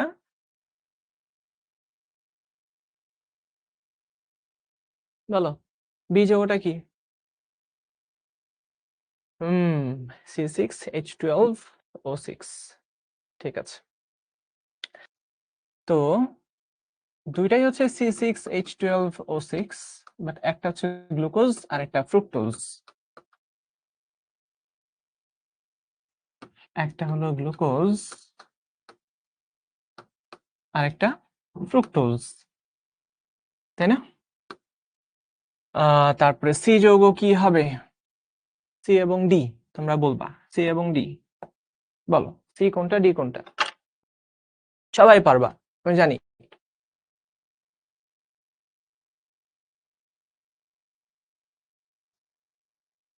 হ্যাঁ ইনশাল্লাহ রে, অ্যাডমিশনের পর যখন তোমাদের সাকসেস স্টোরিগুলো আমরা শুনবো, তখন আমরা নিজেরাই তোমাদেরকে ইনভাইট করব শিখর অফিসে, ইনভাইট করব, তোমাদেরকে সম্মাননা দিব। তারপরে আমরা তোমাদেরকে নিয়ে সেলিব্রেশন করব, বুঝছো? যেমন গতবার তোমাদের একটা ভাইয়া চান্স পেল না বুয়েটে, ঢাকা ইউনিভার্সিটিতে, তো ওদেরকে নিয়ে কিন্তু আমরা সেলিব্রেশন করছি। আচ্ছা সি কোনটা? হ্যাঁ সি হচ্ছে ইথানল, সেরা।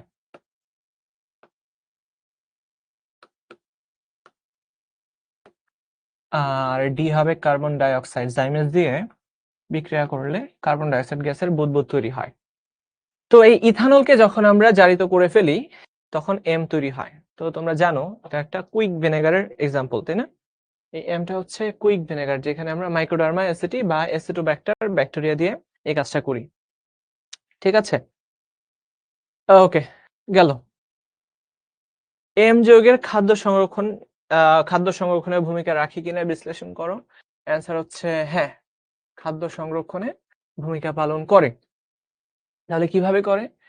সে পিএইচ এর মানকে কমিয়ে দেয়, তার ক্ষেত্রে পিএইচ দেখা যায় 4 এর আশেপাশে হয়, বুঝছো? যেহেতু পিএইচ এর মান অনেক কম, এই কম পিএইচ এ ব্যাকটেরিয়া বা ভাইরাস তাদের এনজাইম গুলো নষ্ট হয়ে যায়। এনজাইম কি হয়ে যায়? ডিনেচার হয়ে যায়। ডিনেচার ডিনেচার হয়ে যাওয়া মানে হচ্ছে নষ্ট হয়ে যাওয়া।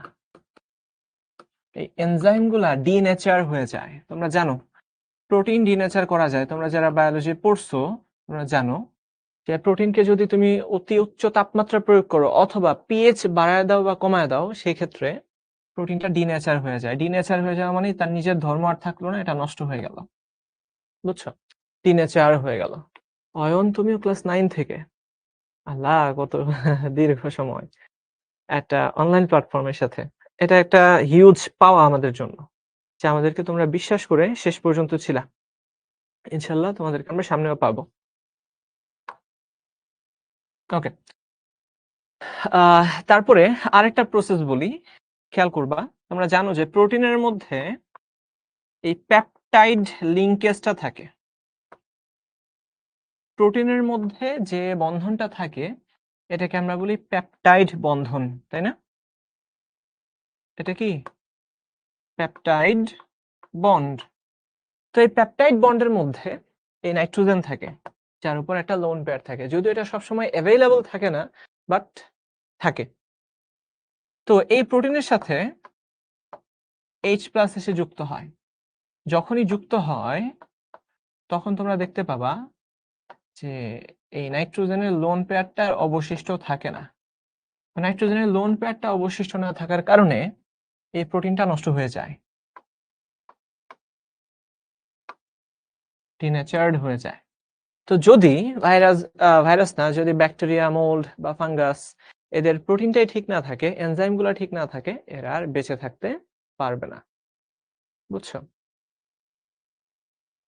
ও হ্যাঁ, তোমরা তো শিখর কেমিস্ট্রিতে তোমরা 4 জনকেই পাইছো না? আরিফ ভাই, তারপর হচ্ছে শাওন ভাই, তারপরে শোভন ভাই, তারপরে তোমাদের শিশির ভাই, তাই না? 4 জনকেই পেয়ে গেছো। আর এখন রানিং তোমরা সামনে এখন 3 জনকে পাচ্ছ, সামনেও পাবা। দেখো আইসোটোপ কাকে বলে, রাসায়নিক সাম্যাবস্থা, গতিশীল ব্যাখ্যা করো, উদ্দীপকের আলোকে খাদ্যবস্তুর কোটাজাতকরণ প্রক্রিয়া ব্যাখ্যা করো। এটা জাস্ট আমরা দিলাম আর কি, কিন্তু এইচএসসি তে এটা কখনোই আসে নাই কোটাজাতকরণ নিয়ে। তো এই জন্য এটা যদি তুমি বাদও দাও, আমি বলবো না যে খুব একটা লস হয়ে যাবে, বুঝছো? তো এটা হচ্ছে বাঁশকোরল। বাঁশকোরলকে আমরা যেভাবে কোটাজাত করি এটার পদ্ধতি, যেমন কচি বাঁশের গোড়ায় দেখবা একটা নরম অংশ পাওয়া যায়, কচকচে অংশ পাওয়া যায়, যার নাম হচ্ছে কোরল, বাঁশকোরল। এটা দিয়ে ধরো যে পার্বত্য চট্টগ্রামে যারা থাকে, ইভেন এটা সুপার শপগুলোতেও পাওয়া যায় এখন। ভাই আপনার বাসা কোথায় শামসুল করিম? আমার হচ্ছে উত্তরায়। স্কুল ছিল আমার উত্তরায়, রাজউক উত্তরায়। তো তখন ছিলাম, মাঝখানে হলে থাকতাম ঢাকা ইউনিভার্সিটির, তারপরে আবারও উত্তরায় শিফট করলাম।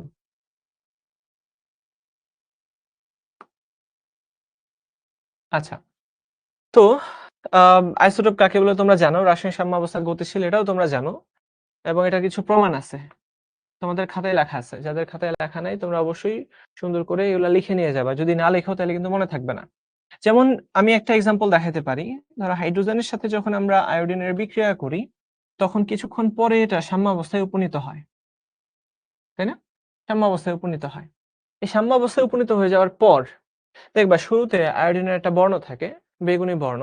তো আস্তে আস্তে এই বেগুনি বর্ণটা তোমার হালকা হয়ে যেতে থাকে, এবং একটা নির্দিষ্ট সময় পর দেখা যায় এই বর্ণ পরিবর্তন আর দেখা যাচ্ছে না। দ্যাট মিন্স এটা সাম্যাবস্থায় উপনীত হয়েছে। এই সিচুয়েশনে আমরা যদি এই পাত্রে কিছু তেজস্ক্রিয় আয়োডিন ব্যবহার করি, তখন দেখা যায় কিছুক্ষণ পরেই তেজস্ক্রিয় আয়োডিন যুক্ত হাইড্রোজেন আয়োডাইড পাওয়া যায়। এটাই কিন্তু একটা প্রমাণ যে রাসায়নিক সাম্যাবস্থা গতিশীল থাকে। যদি গতিশীল না হতো, বিক্রিয়া যদি থেমে যেত, আমরা কিন্তু কখনোই এই তেজস্ক্রিয় আয়োডিন যুক্ত হাইড্রোজেন আয়োডাইড পেতাম না। বুঝছো? পেতাম না। এই তারপরে আরো এক্সাম্পল আছে, তুমি PCl3 প্লাস Cl2 দিয়েও সেম রিঅ্যাকশন করে দেখাতে পারো। বুঝছো? আমরা তেজস্ক্রিয়তার সাহায্যে এই পরীক্ষাটা করি।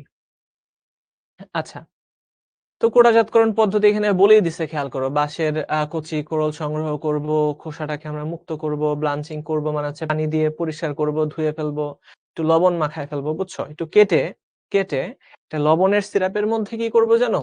লবণের সিরাপের মধ্যে এটাকে ডুবায় রেখে দিব, লবণ মাখায় লবণ পানির মধ্যে অনেকদিন রেখে দিব, এবং রেখে এটাকে কি করব, শুকাবো। তার মানে চারপাশে একটা লবণের আস্তরণ লেগে থাকবে। তারপর আমরা কেনের মধ্যে রেখে দিব, দীর্ঘদিন ধরে সংরক্ষণ করে রাখা যায়। তো এটাকে বলা হয়েছে তোমার কিউরিং। কিউরিং করাটাকে আমরা বলি, সোডিয়াম ক্লোরাইড দ্বারা কোনো কিছুকে সংরক্ষণ করার প্রক্রিয়াকে বলা হয় কিউরিং। এটা মনে রাখবা, এটা এমসিকিউ এর জন্য important. Curing process is only related to sodium chloride. Sodium ক্লোরাইডের সাথে রিলেটেড যা যা আছে সবকিছুই আমরা বলি কিউরিং। ঠিক আছে? তারপরে এগুলা লাগবে না অ্যাকচুয়ালি। দেখো প্রিভিয়াস ইয়ারে যত প্রশ্ন আসছে সব হচ্ছে ইয়ের উপরেই, কি বলে, ভিনেগারের উপরেই। তো সম্পৃক্ত দ্রবণ কাকে বলে? যে দ্রবণে দ্রাব্যতার সমপরিমাণে দ্রব্য থাকে তাকে আমরা সম্পৃক্ত দ্রবণ বলি। নতুন করে যাকে আর অ্যাড করা যায় না কোনো দ্রব্য। যেখানে অ্যালুমিনিয়াম ফ্লোরাইড আয়নিক প্রকৃতির হলেও অ্যালুমিনিয়াম ক্লোরাইড সমযোজী কেন? কারণ ফ্লোরাইড, এই ফ্লোরাইডটা কেমন? ফ্লোরাইডের আকার ছোট, তাই না? ফ্লোরাইডের আকার ছোট। তো আকার যদি ছোট হয়, একে কিন্তু খুব সহজে পোলারাইজড করা যায় না। এই জন্য এটা আয়নিক থাকে, আর এটা হচ্ছে সমযোজী। সেম ভাবে তুমি অ্যান্সার করতে পারো যে অ্যালুমিনিয়াম ক্লোরাইড ডাইমার তৈরি করলেও, এটা কিন্তু ডাইমার তৈরি করে, তোমরা জানো, পড়াইছি তোমাদের চ্যাপ্টার, মানে আমিই পড়াইছিলাম এটা। অ্যালুমিনিয়াম ক্লোরাইড ডাইমার তৈরি করে, বাট অ্যালুমিনিয়াম ফ্লোরাইড সে কিন্তু ক্যালাস আকারে থাকে। আয়নিক যৌগ ক্যালাস আকারে থাকে, আর সমযোজী যৌগের মধ্যেই মেইনলি মনোমার, ডাইমার, ট্রাইমার, পলিমার এই টার্মগুলো ইউজ করা যায়। তোমরা সবাই জানো সেটা। ওকে, সেম প্রসেসটা আমি গতকালকেই লেখায় দিছি, প্রয়োজনে আজকে আবার লিখতে পারো। যত বেশি লিখবা তত বেশি পরীক্ষার হলে লিখতে পারার সম্ভাবনা বেড়ে যাবে। বুঝছো? তো যেহেতু এটা 100% আসেই, যতগুলা প্রসেস আমি তোমাদেরকে দেখাইছি, দেখো চিনি থেকে বা আখের রস থেকে, তোমরা জানো আখের রসের মধ্যে কি থাকে? সুক্রোজ থাকে বা চিনি থাকে। তারপর হচ্ছে তোমার কুইক ভিনেগার প্রস্তুতি, ডিরেক্ট আমরা ইথানল থেকে অ্যাসিড তৈরি করে ফেলি, তাই না? মাইক্রোডার্মা অ্যাসিড দিয়ে। এবং একটা প্রসেস আমি তোমাদেরকে হোমওয়ার্ক করতে বলছিলাম, কে কে করছো আমি জানি না, কারণ আমি খুব বেশি পোস্ট পাই নাই, খুব বেশি কি একটা পোস্টও পাই নাই, তোমরা যে হোমওয়ার্ক সলভ করছো। আচ্ছা, তো এটা হলো আখের রস থেকে বা চিনি থেকে বা সুক্রোজ থেকে ভিনেগার তৈরি করার প্রসেস। বুঝছো? সি যৌগের জীবাণুরোধী ক্রিয়ার কৌশল ব্যাখ্যা করো। খেয়াল করছো? আবারও ভিনেগারের জীবাণুরোধী ক্রিয়া কৌশল, আগে যেটা ছিল সেটাই ভিনেগার থেকে অধিকাংশ ক্ষেত্রে আসে। এখন যেহেতু তোমাদের ফুল সিলেবাস, সেই জন্য আমি যে অংশটুকু দাগায় দিছি, আমি যে অংশগুলো পড়াইছি জাস্ট ওই অংশগুলা পড়বা। দেখো আমি এই অধ্যায় থেকে যা যা পড়াই দিছি, যদি সবকিছু তোমরা জানতে পারো, আমি যা যা ক্লাসে পড়াইছি, তাহলে বলবো যে বাংলাদেশে তোমরা সব থেকে বেশি পারবা এই চ্যাপ্টারে। কারণ এত কিছু কোথাও পড়ানো হবে না, সবাই বলে দেবে যে রিডিং পড়ে নিবা, এই জায়গাটা একটু পড়ে নিবা। বাট আমি যেখান থেকে পড়াইছি এটা হচ্ছে আমার ইউনিভার্সিটির ফার্মাসি ডিপার্টমেন্টের কসমেটোলজি কোর্সের নিজের এক্সপিরিয়েন্স গুলো তোমাদের সাথে শেয়ার করছি, বুঝছো? সুতরাং এটা যে খুব বেশি কোথাও পাবা আমার মনে হয় না। অ্যাপ্রুভ করে নাই, কোথায় কোথায় পোস্ট করছিলা? শিখবো জিতবো গ্রুপে আমি বলে দিব না, যারা যারা আছে অ্যাডমিন প্যানেলে এনাম ভাই আছে, ওনারা আছে, আমি ওনাদেরকে বলে দিব যে অ্যাপ্রুভ যাতে করে। ওকে, তারপর দেখো এস ব্লক মৌল কাকে বলে? যে সমস্ত মৌলের সর্বশেষ ইলেকট্রনটা এস অরবিটালে প্রবেশ করে তাদেরকে আমরা বলি এস ব্লক মৌল, তাই না? এখন আয়রন 2+ এবং কার্বনেট পরস্পরের আইসো ইলেকট্রনিক ব্যাখ্যা করে দেখো, খেয়াল করে দেখো। আয়রন 2+ এর মধ্যে ইলেকট্রন কয়টা আছে? এর মধ্যে ইলেকট্রন কয়টা আছে? নাম্বার অফ ইলেকট্রন আয়রনের 26টা থাকে, বাট এখানে আছে 24টা, যেহেতু দুইটা ইলেকট্রন নাই। তারপরে কার্বনেট, আচ্ছা কোবাল্ট 3+, সরি এটা কোবাল্ট 3+।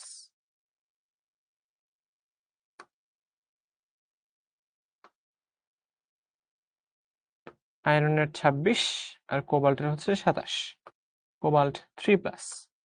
এর ক্ষেত্রেও নাম্বার অফ ইলেকট্রন 24টাই, 27টা থেকে 3টা গেলে 24টা থাকে। সুতরাং এরা হচ্ছে আইসো ইলেকট্রনিক, এদের মধ্যে ইলেকট্রন সমান পরিমাণে আছে। তাও অ্যাপ্রুভ করে নাই, এর আগেও করছিলা। আরে আচ্ছা, আমি আজকে যে এগুলো দেখবো না। শিখরণার অনেকজনই আছে, মেনলি তোমার এখানে শেয়ার আছে, এর মধ্যে শাহিদ চৌধুরী ভাই আছেন, আরো যারা আছেন ওনাদেরকে তোমরা চেনো না, ওনারা হচ্ছে ইনভেস্টর। আচ্ছা, এরপর দেখো উদ্দীপকের এক্স পাত্রের পদার্থ থেকে মাখন তৈরির প্রক্রিয়াটি ব্যাখ্যা কর। দেখো আমি এটা পড়াইছিলাম কিনা একটু মনে করে দেখো। তোমরা আমাকে জাস্ট বলো যে এই প্রসেসটা কি, এটা কোন প্রক্রিয়ার কথা বলা হচ্ছে। এবং তোমরা এটা আমি বলে দিচ্ছি, এক্স পাত্রটা হচ্ছে দুধের পাত্র, বুঝছো? এখানে দুধ আছে, তো দুধ থেকে মাখন তৈরি করার প্রক্রিয়া কি ছিল মনে আছে?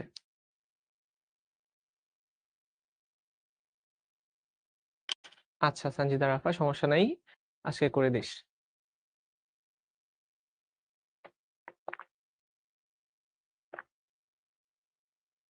হ্যাঁ মাখন একটা, হ্যাঁ মানলাম যে মাখন হচ্ছে একটা ইমালশন, বাট এটা আমরা কিভাবে তৈরি করি? কিভাবে তৈরি করি? তো এটা তৈরি করার পদ্ধতি হচ্ছে কোয়াগুলেশন। দুধের প্রোটিনগুলো একসাথে জমে যাবে, ঠিক আছে? এই তো এই দুধের মধ্যে আমরা যখন লবণ অ্যাপ্লাই করব, বুঝছো? কিছু লবণ অ্যাড করলে কি হয়? কোয়াগুলেশন হয়, তাই না? রক্ততঞ্চন ব্লাড কোয়াগুলেশনের মতোই এখানে দুধের প্রোটিনগুলোর কোয়াগুলেশন হবে। প্রোটিন প্লাস চর্বি যেগুলো আছে চার্জ যুক্ত, এদের সবাই জমাট বেঁধে মাখন তৈরি করে ফেলবে। তো কোয়াগুলেশন প্রক্রিয়ায়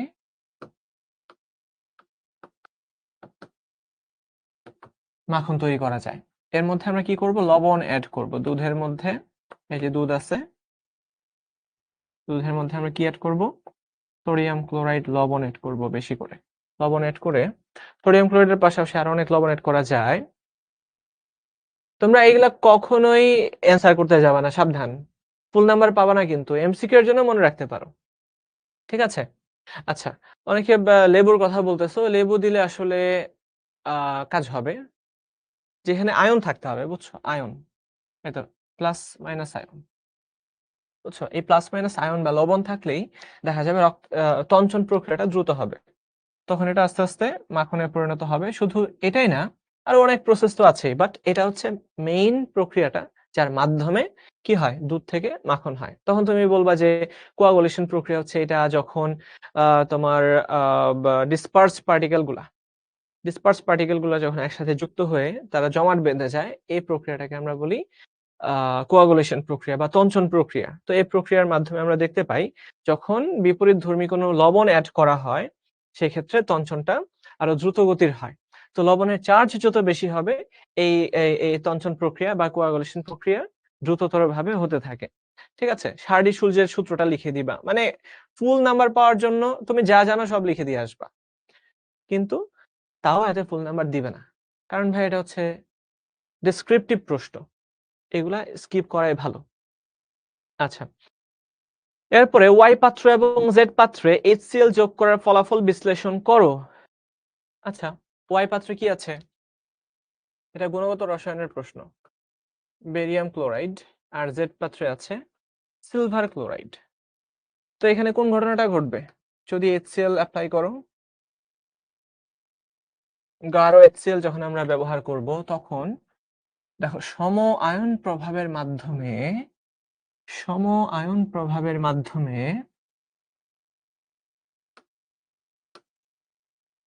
এই বেরিয়াম ক্লোরাইডের অধক্ষেপ তৈরি হবে।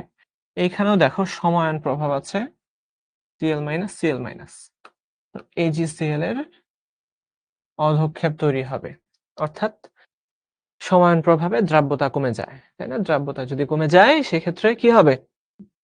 অধক্ষেপ পড়বে না। সম্পূর্ণ হয় যখন ভিনেগার থেকে প্রশ্ন হয়, তখন সম্পূর্ণ সৃজনশীল হয়। এবং মনে রাখবা, একটা সৃজনশীল এখান থেকে পাবা, পঞ্চম অধ্যায় থেকে একটা, গুণগত রসায়ন থেকে মিলায় ঝিলায় দুইটা পাবা, বুঝছো? গুণগত রসায়নে দেখা যায় যে তোমার ফুল প্রশ্ন আসে না, দেখা যায় যে ক খ অন্যটা চ্যাপ্টার থেকে আসছে, গ ঘ গুণগত রসায়ন থেকে আসছে। তো এরকম, তো দুইটা পাবা গুণগত রসায়ন থেকে মিলায় ঝিলায়, প্রথম দ্বিতীয় বা হচ্ছে পঞ্চমের সাথে মিলায় দুইটা পাবা। এরপরে মৌলের পর্যাবৃত্ত ধর্ম এবং রাসায়নিক বন্ধন এখান থেকে তিনটা পাবা, বুঝছো? পর্যাবৃত্ত ধর্ম এবং রাসায়নিক বন্ধন থেকে তিনটা পাবা, আর রাসায়নিক পরিবর্তন থেকে দুইটা পাবা, এবং পঞ্চম অধ্যায় থেকে পাবা হচ্ছে একটা। এই হচ্ছে টোটাল 8টা প্রশ্ন, বুঝছো? তো প্রথম অধ্যায় এবং দ্বিতীয় অধ্যায় মিলে দুইটা পাবা, যেখানে দ্বিতীয় অধ্যায় থেকেই মেইনলি প্রশ্ন আসবে, প্রথম অধ্যায় কিছু মিলাই ঝিলাই দিতে পারে, বা অন্য চ্যাপ্টার থেকেও ক খতে দিতে পারে। এই তৃতীয় অধ্যায় থেকে মোস্ট অফ দা কেসে দেখা যায় একাই 3টা প্রশ্ন দেখা যায়, কারণ চ্যাপ্টারটা অনেক বড়। চতুর্থ অধ্যায় এখান থেকে 2টা সৃজনশীল একদম মাস্ট, এবং পঞ্চম অধ্যায় থেকে পাওয়া হচ্ছে একটা। এই হচ্ছে টোটাল 8টা সৃজনশীল। এর মধ্যে যদি ভিনেগার থেকে প্রশ্ন আসে, অ্যান্সার করে ফেলবা, কারণ তোমরা জানো ভিনেগার কিভাবে তৈরি করতে হয়, ভিনেগার কিভাবে খাদ্য সংরক্ষণের কাজ করে। অথবা চাইলে স্কিপ করতে পারো যদি আগের গুলা ভালো করে জানা থাকে, ঠিক আছে? এই তো। আচ্ছা, এখন প্রশ্ন করলা যে ভাইয়া কিভাবে বুঝলেন যে এখানে অধক্ষেপ তৈরি হবে? দেখাই যাচ্ছে, বেরিয়াম ক্লোরাইড আছে। বেরিয়াম ক্লোরাইডে কি হয়? নরমালি এই বেরিয়াম ক্লোরাইড কেমনে ভাঙে? বেরিয়াম 2+, বেরিয়াম 2+, আর কি Cl মাইনাস 2টা। এবার তুমি যখন Cl মাইনাস অ্যাড করতে থাকবা, এখানে কিন্তু কনসেন্ট্রেশন বাড়তে থাকবে, বাড়তে থাকবে, বাড়তে থাকবে। যদি বাড়তে থাকবে, এক সময় দেখা যাবে কি এটা তার দ্রাব্যতার গুণফলকে অতিক্রম করবে। এই দুইটার গুণফলটা, যখনই দুইটার গুণফল দ্রাব্যতার গুণফলকে অতিক্রম করবে, তাদের ঘনমাত্রার গুণফলটা, তখনই এটার অধক্ষেপ তৈরি হবে। আয়নিক গুণফল দ্রাব্যতার গুণফলকে কি করে? অতিক্রম করে। ঠিক আছে? আচ্ছা, দ্বিতীয় পত্রে আচ্ছা, দ্বিতীয় পত্রে তো এটা সবাই জানে, পঞ্চম অধ্যায় থেকে কোনো প্রশ্ন আসবে না, মনে রাখবা। আচ্ছা, তোমাদের দ্বিতীয় পত্রের পঞ্চম অধ্যায় কে পড়াইছিল? আমি তো পড়াইছিলাম না? আচ্ছা, পঞ্চম অধ্যায়গুলা আমার ভাগ্যে এসে পড়ে, মানে এগুলা আমাকে পড়াইতে হয় সচরাচর। আচ্ছা, প্রথম অধ্যায় থেকে তুমি পাবা দুইটা। দ্বিতীয় অধ্যায় থেকে একদম চোখ বন্ধ করে 3টা। এটার কোনো নড়চড় নাই, এটার কখনো নড়চড় হয় না। হ্যাঁ, আমি পড়াইছিলাম, মনে পড়ছে। তো দ্বিতীয় অধ্যায় থেকে 3টা, এটা একদম কোনো দ্বিমত নাই, কারোরই নাই। এবং দেখা গেছিল 2023 সালে নাকি 24 সালে যেন 4টা প্রশ্ন আসছে, 4টা। ছেলেপেলেদের মধ্যে কান্নাকাটি শুরু হয়ে গেছে। কেন কান্নাকাটি শুরু হয়েছে বুঝবে এখনই। তৃতীয় অধ্যায় থেকে 2টা, তারপরে চতুর্থ অধ্যায় থেকে, তবে আমি এরকম বলি যে তৃতীয় এবং চতুর্থ মিলাই ঝিলাই আসে, বুঝছো, 3টা। অথবা এই প্রথম অধ্যায় থেকে যে প্রশ্ন আসছে, এই প্রথম অধ্যায়ের মধ্যে এমন হয়, প্রথম অধ্যায়ে দেখবা অনেকগুলা কনসেপ্ট তৃতীয় অধ্যায়ের সাথে মিল আছে। যেমন পরিমাণগত রসায়ন, পরিমাণগত রসায়নের সবগুলা কনসেপ্ট দিয়েই প্রথম অধ্যায়ের ম্যাথ সলভ করা যায়। আবার চতুর্থ অধ্যায়ের কনসেপ্ট দিয়ে তৃতীয় অধ্যায়ের ম্যাথ সলভ করা যায়। সুতরাং এই প্রথম, তৃতীয়, চতুর্থ সবগুলো হচ্ছে রিলেটেড, বুঝছো। তো তাইলে আমি এইভাবে বলতে পারি যে প্রথম, তৃতীয় এবং চতুর্থ এইগুলা থেকে মোটামুটি মিলাই ঝিলাই প্রশ্ন আসে। এইখান থেকে পাবা 4টা কি 5টা। আর দ্বিতীয় অধ্যায় সে একাই 3 থেকে 4টা প্রশ্ন ধারণ করে থাকে। 3টা মোস্ট অফ দা কেসে দেখা যায়, আর রেয়ার কেসে 4টা দেয় অর্গানিক কেমিস্ট্রি। এবং সবচেয়ে সুন্দর চ্যাপ্টার। যদি তোমাদের মনে হয় যে ওই চ্যাপ্টারে কোনো জায়গাতে এখনো তোমাদের বোঝার কোনো প্রবলেম আছে, প্রিভিয়াস ইয়ারের প্রশ্ন সলভ করে দেখতেছো যে কোথাও এখনো আটকায় যাচ্ছ, তুমি আবার এটা সলভ করো। প্রয়োজনে আমাদেরকে বলো, আমরা প্রয়োজনে আবার নতুন করে ভিডিও দিয়ে তোমাদেরকে সেগুলা শেষ করে দেওয়ার চেষ্টা করব, বুঝছো। তারপরেও কোনো ধরনের গ্যাপ রাখা যাবে না অর্গানিক কেমিস্ট্রিতে। ওকে, গেলাম। হ্যাঁ, যেখানে ছিলাম দেখো, তো বেরিয়াম ক্লোরাইড আয়ন আছে। তুমি যখন আবার HCl দিলা, সেখান থেকে ক্লোরিন Cl- আয়ন তৈরি হবে। Cl- প্রচুর পরিমাণে তৈরি হবে, কারণ HCl একটা শক্তিশালী তড়িৎ বিশ্লেষ্য, তাই না? তো এই Cl- এর ঘনমাত্রার উপস্থিতিতে তার অধক্ষেপ তৈরি হবে। এবং আমরা এইভাবেই লবণগুলোর অধক্ষেপ তৈরি করি। ল্যাবে আমরা এই কাজগুলো করতাম, বুঝছো। সিলভার নাইট্রেট বা সিলভার ক্লোরাইড খুবই অল্প পরিমাণে আছে কি না আছে এটা আমরা জানতাম না, এর মধ্যে HCl অ্যাড করে দিতাম। যদি দেখতাম যে সাদা অধক্ষেপ তৈরি হয়েছে, দ্যাট মিন্স ওইখানে সিলভার আয়ন উপস্থিত আছে, বুঝছো। ওকে, এই যে দেখো আরেকটা প্রশ্ন যেটা পরীক্ষায় আসার মতো, এটা গতে অথবা ঘতে এরকম দিবে, কিন্তু ফুল একটা সিকিউ কখনোই আসবে না এখান থেকে। দেখো কস্টিক সোডা এর মধ্যে পরিষ্কারক হিসেবে এ ব্যবহার, পরিষ্কারক এ, বুঝতেই পারছো। অ্যামোনিয়া দ্রবণ পরিষ্কারক বি, তার মানে এটা হচ্ছে টয়লেট ক্লিনার, এটা হচ্ছে গ্লাস ক্লিনার, তাই না? তো সাসপেনশন মানে কি, যে এখানে 2 ন্যানোমিটার থেকে 500 ন্যানোমিটার পর্যন্ত আকারের কি থাকে, কণা থাকে, তাকে আমরা 500-এর বেশি, 500 ন্যানোমিটারের বেশি সাসপেনশন হচ্ছে 500 ন্যানোমিটারের বেশি আকৃতি সম্পন্ন বা ব্যাসার্ধ ব্যাস সম্পন্ন কণা যদি থাকে, ওটাকে আমরা বলি সাসপেনশন, তাই না? খুবই সহজ, প্লাস এই চ্যাপ্টারটা আমি বলবো যে কিছুটা বোরিং। খাদ্য নিরাপত্তায় রসায়নের ভূমিকা ব্যাখ্যা করো। দরকার নাই, নেভার এভার, এটা দরকারই নেই, বুঝছো। আচ্ছা কোনটা রেসেস নিবে এটার? আচ্ছা নিতে পারো এটা রেসেস, কিন্তু খাতায় লেখা রাখো, এটাই বেটার। আচ্ছা দিলাম আগের স্লাইডটা।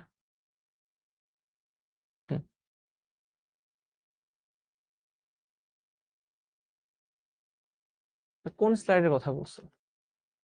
কোনটা? এটা নাকি এটা? হ্যাঁ, থার্ড চ্যাপ্টার কিভাবে পড়বো বুঝতেছি না। থার্ড চ্যাপ্টার পড়বা। হ্যাঁ, পড়বো মানে আমরা যেভাবে যে টপিক গুলো পড়াইছি, যেভাবে পড়াইছি ওটাই, বুঝছো। আর সামনে তো এলজিপি আসতেছে, আমরা আবারও দেখাই দিব থার্ড চ্যাপ্টারে কোন কোন টপিক গুলো পড়া লাগবে, বুঝছো। তো যাদের গ্যাপ আছে তারা এলজিপি তে শেষ করে নিবা সবকিছু, এবং এখানে আমরা প্রশ্ন সলভ করাবো। আরেকবার থিওরি সহ পড়াই দেবো না যদি তোমাদের প্রয়োজন হয়। সব বোর্ডে, মাদ্রাসা বোর্ডে সহ এভাবেই প্রশ্ন আসে। ওকে, এর পরিষ্কারকরণ কৌশল ব্যাখ্যা করো। সোডিয়াম হাইড্রোক্সাইড, এই সোডিয়াম হাইড্রোক্সাইড মেইনলি তোমার যত কঠিন দাগ আছে, অথবা ধরো যে ময়লা আছে, প্রোটিন আছে, এদেরকে, এখানে হতে পারে দাগ, অথবা তোমার তৈলাক্ত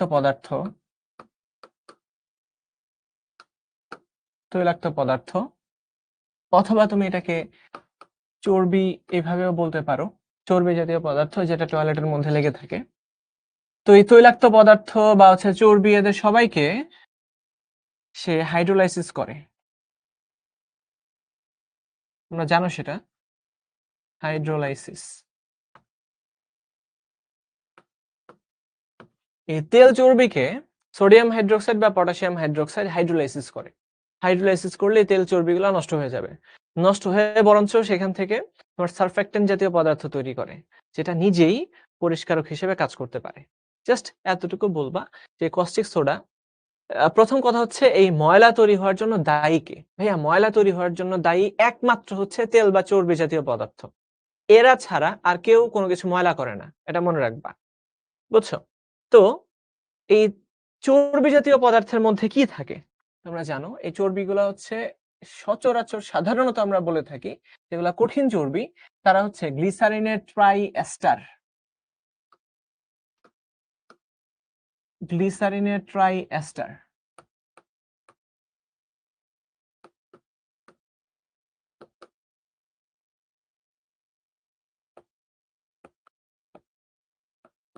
এরা হচ্ছে গিয়ে চর্বি জাতীয় পদার্থ, বুঝছো?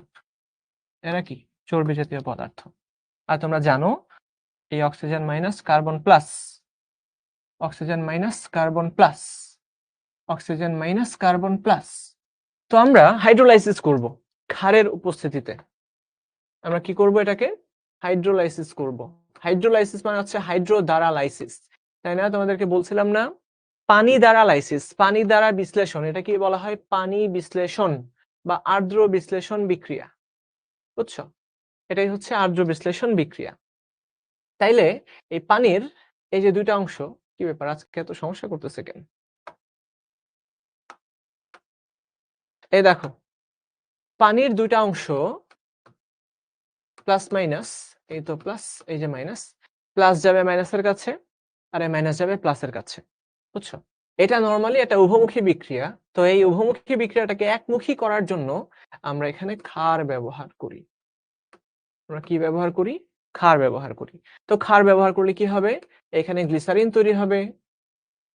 আবার এটা মনে করো না যে টয়লেটের মধ্যে গ্লিসারিন তৈরি হয়ে বসে আছে, এটাকে আবার সংরক্ষণ করা যাবে কিনা, এরকম উদ্ভট প্রশ্ন অনেকেই করে। তো এই কাজ করতে যাবে না। তো গ্লিসারিন প্লাস এখানে দেখো আর সিওও আর সি ও মাইনাস, এখানে যেহেতু সোডিয়াম হাইড্রোক্সাইড আছে তো এখানে সোডিয়াম প্লাস তৈরি হবে। এই তো সর্বশেষ যেটা তৈরি হয়েছে ওটা কিন্তু সাবান। আর সাবান হচ্ছে এক ধরনের পরিষ্কারক পদার্থ বা সারফেক্টেন্ট পদার্থ, বুঝছো? তো এইভাবে এই ময়লাগুলাকে দূর করে। তাহলে তোমরা জানো হাইড্রোলাইসিস মানে পানি ভেঙে ফেলা না, পানি দিয়ে ভেঙে ফেলা, এটা মনে রাখবা, সমাস হিসেবে মনে রাখবা, বুঝছো? এই টার্মগুলা সমাস দিয়ে মনে রাখা বেটার। ওকে, লেখা হয়েছে? এই রিঅ্যাকশনটা লেখা হয়েছে? এটাই হচ্ছে তেল বা চর্বি। তেল বা চর্বি, এটার স্পেসিফিক নাম নাই, তবে আর এর উপর ভিত্তি করে এটার নাম চিহ্নিত হবে। তো এটাকে তোমরা বলতে পারো যে গ্লিসারিনের ট্রাই এস্টার। এই যে গ্লিসারিন, গ্লিসারিন হচ্ছে অ্যালকোহল। তো অ্যালকোহল এটা হচ্ছে একটা ট্রাইহাইড্রিক অ্যালকোহল। তো তিনটা OH গ্রুপ আছে, তো তিনটা OH গ্রুপে তোমার তিনটা এস্টার তৈরি হওয়ার সুযোগ আছে। তো এই জন্যই আমরা বলি গ্লিসারিন বা গ্লিসারলের ট্রাই এস্টার।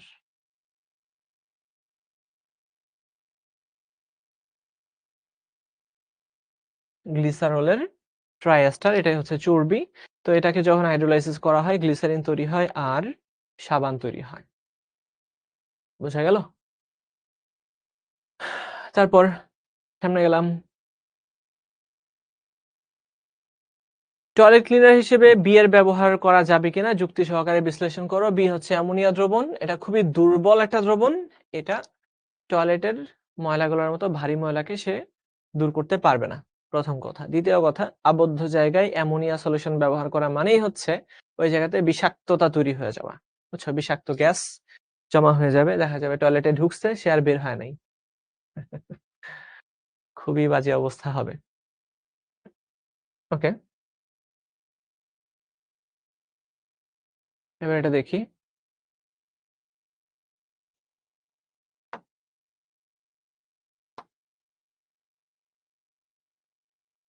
তো লিগ্যান্ড কাকে বলে বলো? তোমরা প্রত্যেকে জানো লিগ্যান্ড হচ্ছে যারা এক বা একাধিক জোড়া লোন পেয়ার শেয়ার করার মাধ্যমে জটিল যৌগ গঠন করতে পারে।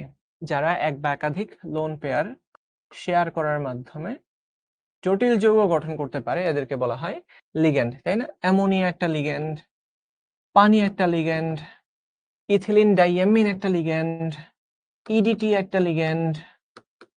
এরা এদের পরমাণুতে উপস্থিত লোন পেয়ার গুলা দিয়ে তারা সন্নিবেশ বন্ধনের মাধ্যমে জটিল যৌগ গঠন করতে পারে।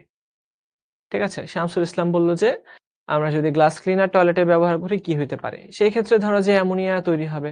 অ্যামোনিয়া গ্যাস একটা ঝাঁঝালো বিষাক্ত গ্যাস। এই গ্যাস যদি এখানে জমা হয়ে থাকে তো দেখবা যে সেখানে শ্বাসনালীতে ক্ষত তৈরি হবে। অনেক চ্যাপ্টার আছে ক্লাস করা হয় নাই, এখন ওইগুলা রেকর্ড ক্লাস করব নাকি এলজিপিএ তে ক্লাস করলে হবে? এলজিপিএ তো আরো অনেক দেরি আছে, তো এর মধ্যে শেষ করে ফেলো না। এলজিপিএ তে তো আমরা দ্রুত পড়াবো, তাই না? আমরা ধরে নিব যে তোমাদের বেশ কিছু জিনিস বেসিক তৈরি হয়ে আছে।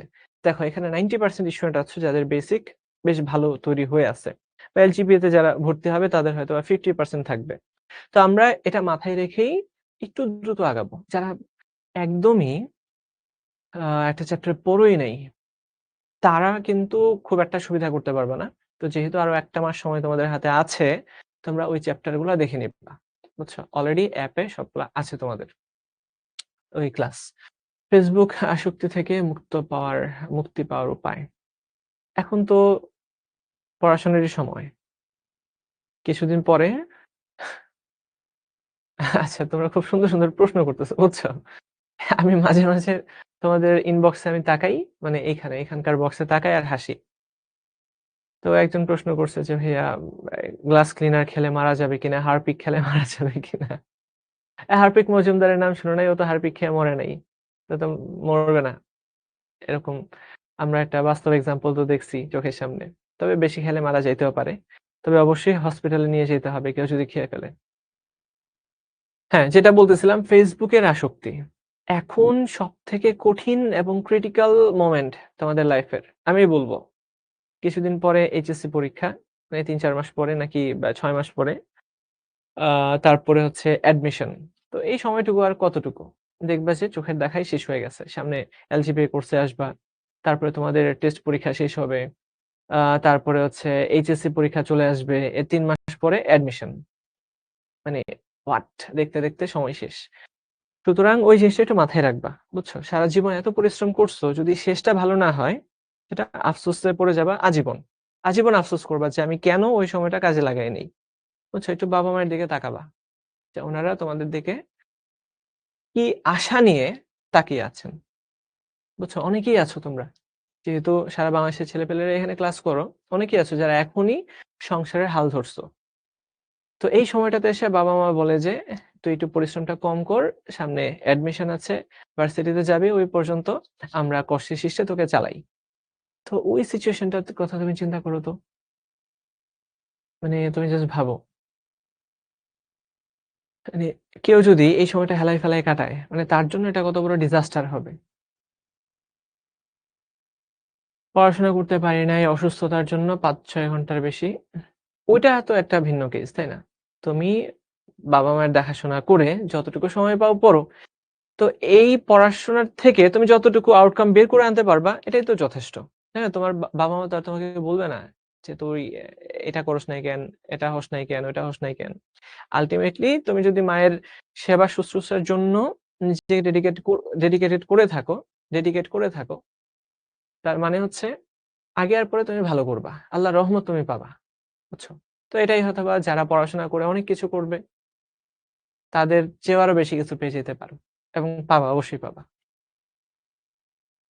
এখন থেকে পড়াশোনা করলে এইচএসসি 90% সিলেবাস কভার করা সম্ভব, 100% সম্ভব। এখনো তোমাদের হাতে 3 থেকে 4 মাস সময় আছে। 4 মাস তো কমসে কম আছে। এখনো তোমাদের বড় ভাইদের অ্যাডমিশনই হয় নাই। ওদের অ্যাডমিশন হবে ডিসেম্বর, জানুয়ারি, ফেব্রুয়ারিতে। তোমাদের অ্যাডমিশন হইতে হইতে আগামী বছরের ডিসেম্বর। অনেক সময় আছে, অনেক সময়। এখনো প্রায় 1 বছর। অ্যাডমিশনের জন্য 1 বছর, এইচএসসির জন্য 4 থেকে 5 মাস। তো এত বড় সময় তোমরা কিভাবে কাজে লাগাবা? যথেষ্ট। এটা তোমরা নিজেরাই বুঝো। ফুল কোয়ার্টারে ভর্তি হয়েছি 3 মাস ধরে। অনেক রেকর্ডিং ক্লাস বাকি রয়ে গেছে। এগুলো আস্তে, আস্তে করতে থাকো। করতে থাকো। রুটিন করো একটা। দেখো, এগুলা আর যা আছে এগুলা পরীক্ষায় আসবে না। সুতরাং এটা আমি আপাতত আর টাইম নষ্ট করব না। কোটাজাতকরণ পদ্ধতি বাদ, আমের কোটাজাতকরণ পদ্ধতি, প্রিজারভেটিভ, এগুলা প্রয়োজন নেই। খেয়াল করো। এই সময়টা তুমি কিভাবে কাজে লাগাবা? আমি কিভাবে কাজে লাগাইছিলাম বলি। আমি যে একদম পড়ে ফাটাই দিছি ওরকম কিছু না। আমি জাস্ট চিন্তা করছি আমার বইয়ের সবগুলা কনসেপ্ট শেষ হয়েছিল কিনা। বুঝছো? আমি না খালি বই নিয়ে বসতাম। সারাদিন মানে আমার মাথায় ঘুরতো, আচ্ছা ফিজিক্স বইয়ের আমার মনে পড়তেছে ওই সেমিকন্ডাক্টর চ্যাপ্টারের ওই টপিকটা আমি পড়ি নাই। আর তো ভাল লাগতেছে না। খালি অস্বস্তি লাগতো। বুঝছো? তারপরে আমি চিন্তা করতাম, আল্লাহ রসায়ন বইয়ের ওই বিক্রিয়াটা আমি বারবার ভুল করি। এই বেনজিন থেকে তোমার স্যান্ডমেয়ার বিক্রিয়া, তারপরে হচ্ছে জৈব অ্যাসিডের কিছু বিক্রিয়া, তারপরে হচ্ছে স্টেরিও রসায়ন। এগুলো না আমার মাথায়, মানে আমি অনেক কষ্ট করেই শিখছি এগুলা। সারাক্ষণ মাথায় থাকতো যে এটা বুঝি না, এটা পারি না, ওইটা পারি না। তো আমি এরকম করতাম যে যখন এই সিচুয়েশনটাতে, যখন তোমার প্র্যাকটিক্যাল লেখা শেষ, যখন তোমার পরীক্ষা-টরীক্ষা শেষ, টেস্ট পরীক্ষা শেষ, আমার হাতে আর 3 মাস যখন সময় আছে, তখন ওই 3 মাস আমি কিভাবে, 2 মাস আমি কিভাবে পড়ছি, আমি এইভাবে পড়ছি। আমি জাস্ট বইটা নিয়ে বসতাম। বুঝছো? আমার স্ট্র্যাটেজি বলি। বই নিয়ে বসতাম, ফিজিক্স, কেমিস্ট্রি, বায়োলজি, ম্যাথ সবকিছু। তো আমি যে অংশগুলা পারি না, কারণ আমার তো সামনে এইচএসসি পরীক্ষা, তো আমাকে এইচএসসি আগে ভালো করতে হবে। সেজন্য আমি ওই চ্যাপ্টারে যাইতাম। ধরো যে আমি ম্যাথ নিয়ে বসলাম। জাস্ট ফর এক্সাম্পল, আমি ম্যাথ নিয়ে অনেক সময় দিছি। ম্যাথে অ্যাকচুয়ালি সময় দিতেও হয়। তো ম্যাথে কোন, কোন চ্যাপ্টার আমার এখনো 100% শেষ হয় নাই। আমি ওই চ্যাপ্টার গুলাতে যেতাম। স্পেশালি আমার কনিক চ্যাপ্টারটা ছিল আমার জন্য একটু কঠিন একটা চ্যাপ্টার। তারপরে আ ত্রিকোণমিতি ভাইরে, ফার্স্ট পেপারে ত্রিকোণমিতি না আমার খুব কঠিন লাগতো শেষের কয়েকটা আ পরিচ্ছেদ। তো আমি যতগুলা বোর্ড প্রশ্ন আছে, বোর্ডের প্রশ্ন, প্রিভিয়াস ইয়ারে আসা, তোমাদের তো এখন আরো বেশি আছে, বোর্ডের প্রশ্ন,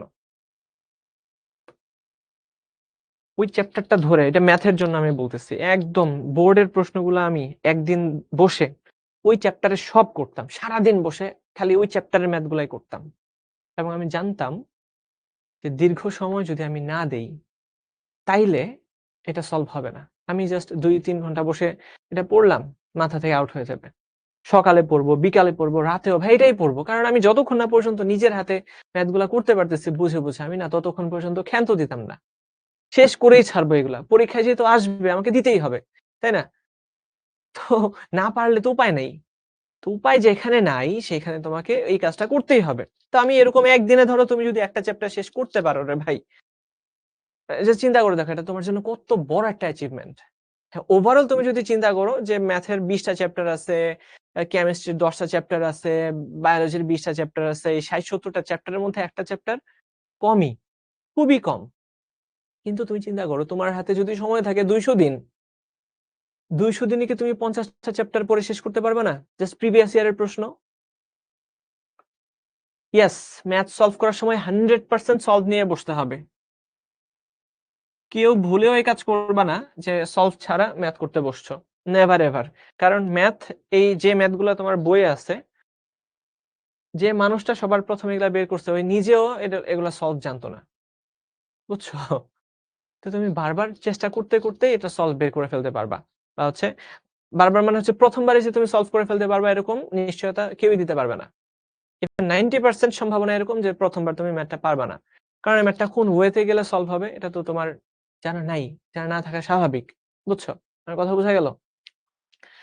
তো এইভাবে ডেইলি একটা করে চ্যাপ্টার ধরবা। এবং প্রিভিয়াস ইয়ারের যত প্রশ্ন আছে ভাই ম্যাথের জন্য আমি বলবো প্রিভিয়াস ইয়ারের প্রশ্ন হচ্ছে তোমার পুরো অব্লিগেটরি। এটা ছাড়া কোনো উপায় নাই। ম্যাথের জন্য প্রিভিয়াস ইয়ারের প্রশ্ন সলভ করা ছাড়া তুমি এইচএসসি ভালো করতে পারবা না। একদম ধরা কথা এটা। তারপর ফিজিক্স কেমিস্ট্রিতে আমি কি করতাম? কেমিস্ট্রি একটু বোরিং কাজ করতাম। একটু বোরিং কাজই করতাম। তো কেমিস্ট্রিতে আমার পুরা চ্যাপ্টার পড়ার মতো ধৈর্য হইতো না। আই ডোন্ট নো এটা কেন। হ্যাঁ, ক্লাস করা হয় আফিফ ডেঞ্জারাস একটা কথা বলছে এবং এই ঘটনাগুলো অনেকের জীবনেই দেখা যায়। ভাই আমরা ক্লাস করি কিন্তু বইয়ের ম্যাথ গুলা সলভ করি না। ভাই ক্লাস তুমি একবার বা দুইবার করো, এর বেশি দরকার নাই। No more needed.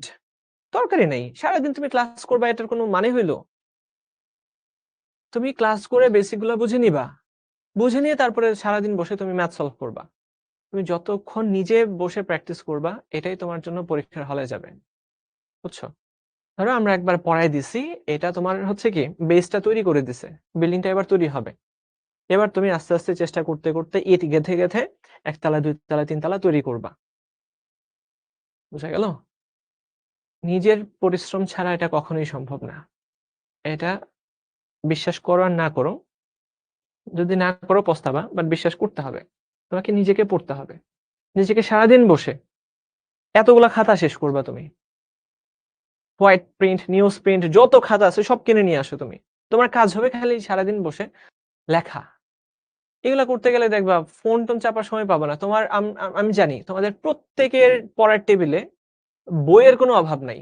তোমরা আজকে তোমাদের নিজেদের পড়ার টেবিলের ছবি গ্রুপে শেয়ার করো, যে শোভন ভাইয়া বলছে নিজেদের পড়ার টেবিলের, তোমাদের প্রত্যেকের পড়ার টেবিলের ছবিটা একটু শেয়ার করবে আমার সাথে। আমি যেটা ভাবতেছি এটা সত্য কিনা আমি জানি। এত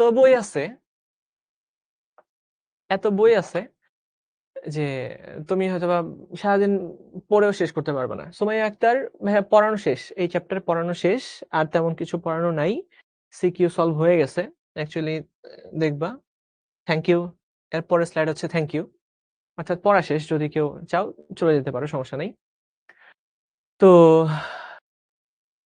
হুম, তো তোমরা টেবিলের ছবিটা একটু শেয়ার করতে পারো।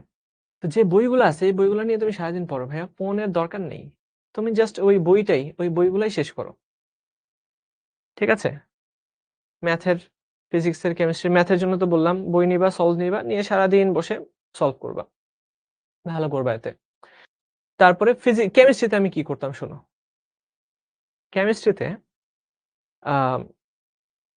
শুরুতে আমি যেটা করতাম, ইম্পর্টেন্ট টপিকটা আমি খুঁজে বের করতাম। এটা একটা সমস্যা ছিল আমার। এবং ইম্পর্টেন্ট টপিক আমি কিভাবে খুঁজে বের করতাম আমি বলি। আমি না একটু রেট্রোসিনথেসিস টাইপের কাজ করতাম। মানে হচ্ছে ফলাফল দেখে পিছনের কাজ। ফলাফল দেখে তুমি ম্যাথেও কিন্তু এটা সেমই। তুমি যখন প্রিভিয়াস ইয়ার প্রশ্ন দেখতেছো মানে ফলাফল এটা যে এগুলো আসতেছে, তারপরে তুমি এগুলো সলভ করতে বসছো, এটা জরুরি। কেমিস্ট্রিতে আমি একই কাজ করতাম। কি করতাম জানো? আমি ইঞ্জিনিয়ারিং এর একটা কোশ্চেন ব্যাংক আমার কাছে ছিল, জানো বাচ্চারা? ইঞ্জিনিয়ারিং এর একটা কোশ্চেন ব্যাংক আমি আগে ভাগে সংগ্রহ করে রাখছিলাম। তো এই কোশ্চেন ব্যাংকে টাইপ ওয়াইজ প্রশ্ন দেওয়া ছিল, যে এই চ্যাপ্টারের মধ্যে এই 10টা-12টা টাইপ আছে। ওই টাইপ ওয়াইজ আমি প্রশ্নগুলা দেখতাম, টাইপগুলা দেখতাম শুরুতে। তারপরে একটা করে টাইপ ধরতাম। ওই অংশটা এই কোশ্চেন ব্যাংক থেকেও পড়তাম প্লাস বই থেকেও পড়তাম। এটা সবাই করতে পারবে কিনা আমি জানি না, বাট আমি এই কাজটা করতাম আরকি। ধরো যে একটা চ্যাপ্টারের মধ্যে আমি গতানুগতিক রিডিং পড়ার চেয়ে আমি মনে করতাম 30টা যদি টপিক থাকে, আমি এটাকে কোয়ান্টিফাই করতে পারলাম যে হ্যাঁ 30টা আছে, আমি আজকে সারাদিনে বসে এই 30টা টপিক একটা একটা করে শেষ করব। বুঝছো? আমি এই কাজটা করতাম। কারণ আমি চাইতাম যে একটু গুছানো প্রিপারেশন নেওয়ার জন্য। কারণ একটা চ্যাপ্টারে অনেক কিছুই তো আছে। আছে না?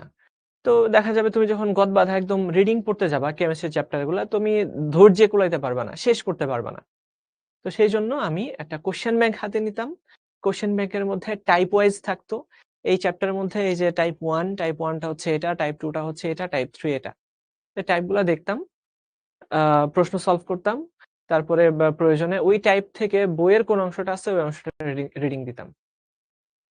বুঝতে পারছো আমার কথা? এটা ছিল আমার কেমিস্ট্রির পড়ার স্টাইল, এবং আমি বইটা ভালোই রিডিং দিতাম। ফিজিক্স সেম কাজ করতাম।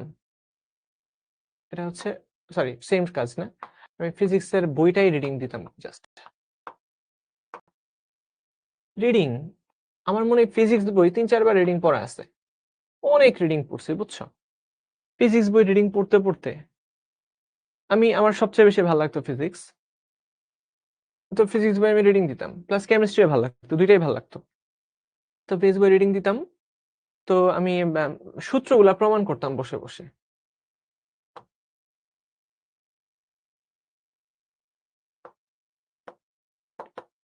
বুঝছো, বই রিডিং পড়তাম এবং রিডিং পড়তে পড়তে সূত্রগুলা প্রমাণ করতাম। তারপরে দেখবা যে গোলাম হোসেন প্রামাণিক স্যারের বইটা আমি পড়ছি, তপন স্যারের বইও ছিল, আমির হোসেন স্যারের বইও ছিল। ওই দুটো একটাও ভালো লাগতো না, আমার প্রামাণিক স্যারের বইটাই বেশি ভালো লাগতো। এখানে অনেক অনেক ম্যাথ দেওয়া থাকতো। আমি শুরুতে খুঁজে খুঁজে এইচএসসি পরীক্ষায় কি কি আসছে সেগুলা সলভ করতাম, বুঝছো। কিন্তু এই পড়ার টেবিলে এই চেয়ারে পাছাটা লাগায় বসে থাকতে হবে, এই জিনিসটা এনশিওর করবা। তবে হ্যাঁ, সারাক্ষণ না, আধা ঘন্টা পর পর একটু উঠে দাঁড়াবা, উঠে দাঁড়ায় একটু হাঁটাহাঁটি করবা, একটু ছাদে যাবা 10 থেকে 15 মিনিট। আধা ঘন্টা পর পরে তুমি 10 মিনিট ব্রেক নিতেই পারো, বা 1 ঘন্টা পর পরে।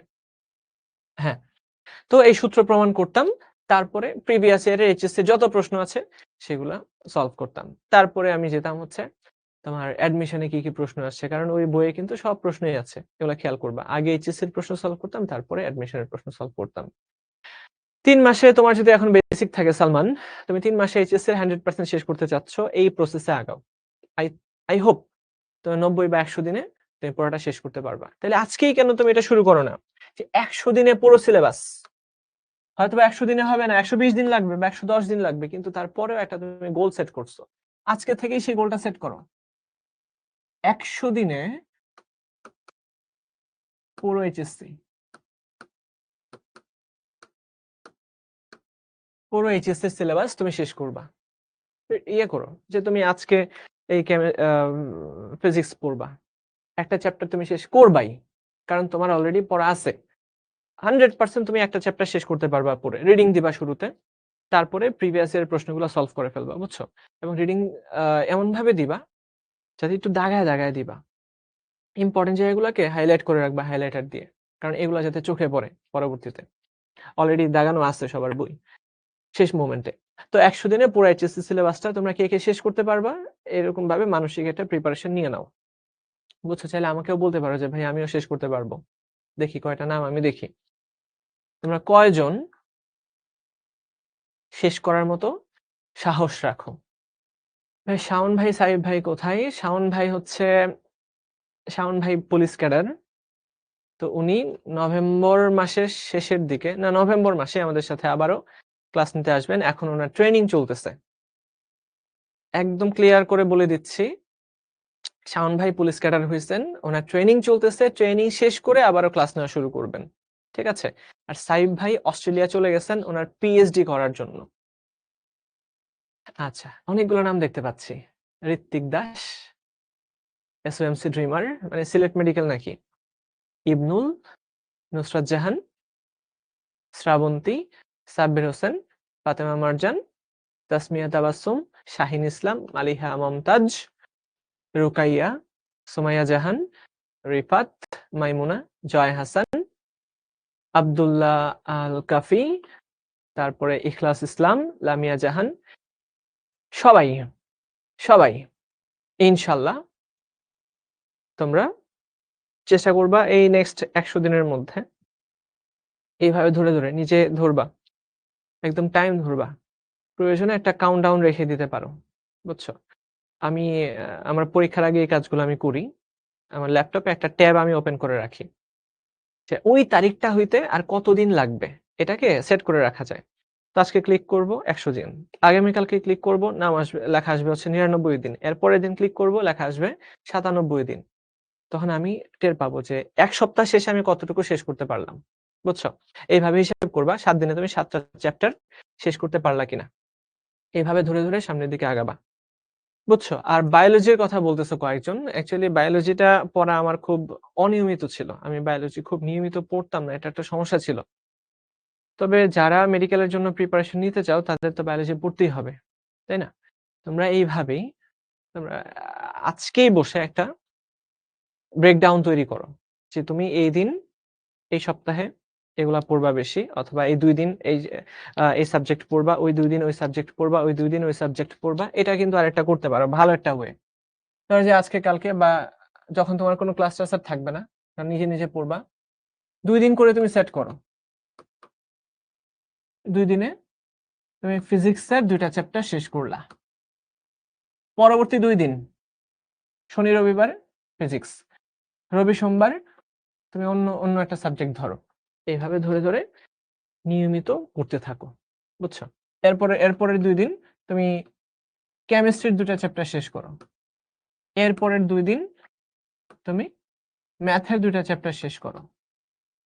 এরপরের 2 দিন তুমি বায়োলজির 2টা চ্যাপ্টার রিডিং পড়ো। যেদিন যেটা পড়বা সারাদিন পড়ো, কোনো সমস্যা নাই। সারাদিন পড়ো, তাইলে দেখবা যে মাথার মধ্যে ব্রেইনটা বুঝবে যে তুমি অনেক গুরুত্ব দিচ্ছ ওই চ্যাপ্টারটার উপরে। তার মানে তুমি যত ঘন্টায় পড়বা, 8 ঘন্টা 10 ঘন্টা, তুমি যত ঘন্টা পড়বা, সকালে পড়তেছো, দুপুরে পড়তেছো, বিকালে সন্ধ্যায় পড়তেছো, রাতে পড়তেছো, তার মানে এতবার যখন তুমি কোনো একটা চ্যাপ্টারকে গুরুত্ব আরোপ করবা, ব্রেইন অ্যাকচুয়ালি মনে করবে যে এটা ইম্পর্টেন্ট। বুঝছো? তো আমি বলে দিলাম কিভাবে তোমরা পড়তে পারো। ট্রাই করো আর কি, ইয়ে করা যায় কিনা, ইমপ্লিমেন্ট করা যায় কিনা। আর তোমাদের পড়ার টেবিলের ছবিটাও দিতে পারো সুন্দর একটা ক্যাপশন দিয়ে, যে এই টেবিলে যতগুলা বই আছে ইনশাল্লাহ আগামী 100 দিনে এই বইগুলা পড়া শেষ করব। একাডেমিক সব শেষ, শিখো টিচাররা আমাদেরকে সবকিছু শেষ করে দিছে, এই সবগুলা বইয়ের যত টপিক আছে সব শেষ করে দিছে। এখন আমাদের দায়িত্ব আরেকবার এই বইগুলা পড়ে ফেলা। এরকম একটা ক্যাপশন দিয়ে তোমরা প্রত্যেকে তোমাদের পড়ার টেবিলে ছবি দাও আজকে, আমি দেখি। খুব ভালো লাগবে এগুলা দেখে। দিবা তো নাকি? কলেজে অনেক, হ্যাঁ কলেজে অনেক প্যারা তো থাকবেই, সামনে যেহেতু টেস্ট পরীক্ষা তোমাদের। ওকে, শিখো, আমরা কিন্তু আমাদের কথা রাখছি যে তোমাদের অনেক আগেই আমরা সিলেবাস শেষ করে দিব, শেষ করেও দিছি। তোমরা যারা একদম প্রথম থেকে শেষ পর্যন্ত, কয়টা নাম কিন্তু পরিচিত আছে, আমি তাদের নামটা আর হয়তোবা বলবো না এভাবে, শেষ পর্যন্ত ছিলা, এবং আমরা খুব আশাবাদী যে তোমরা ভালো করবা।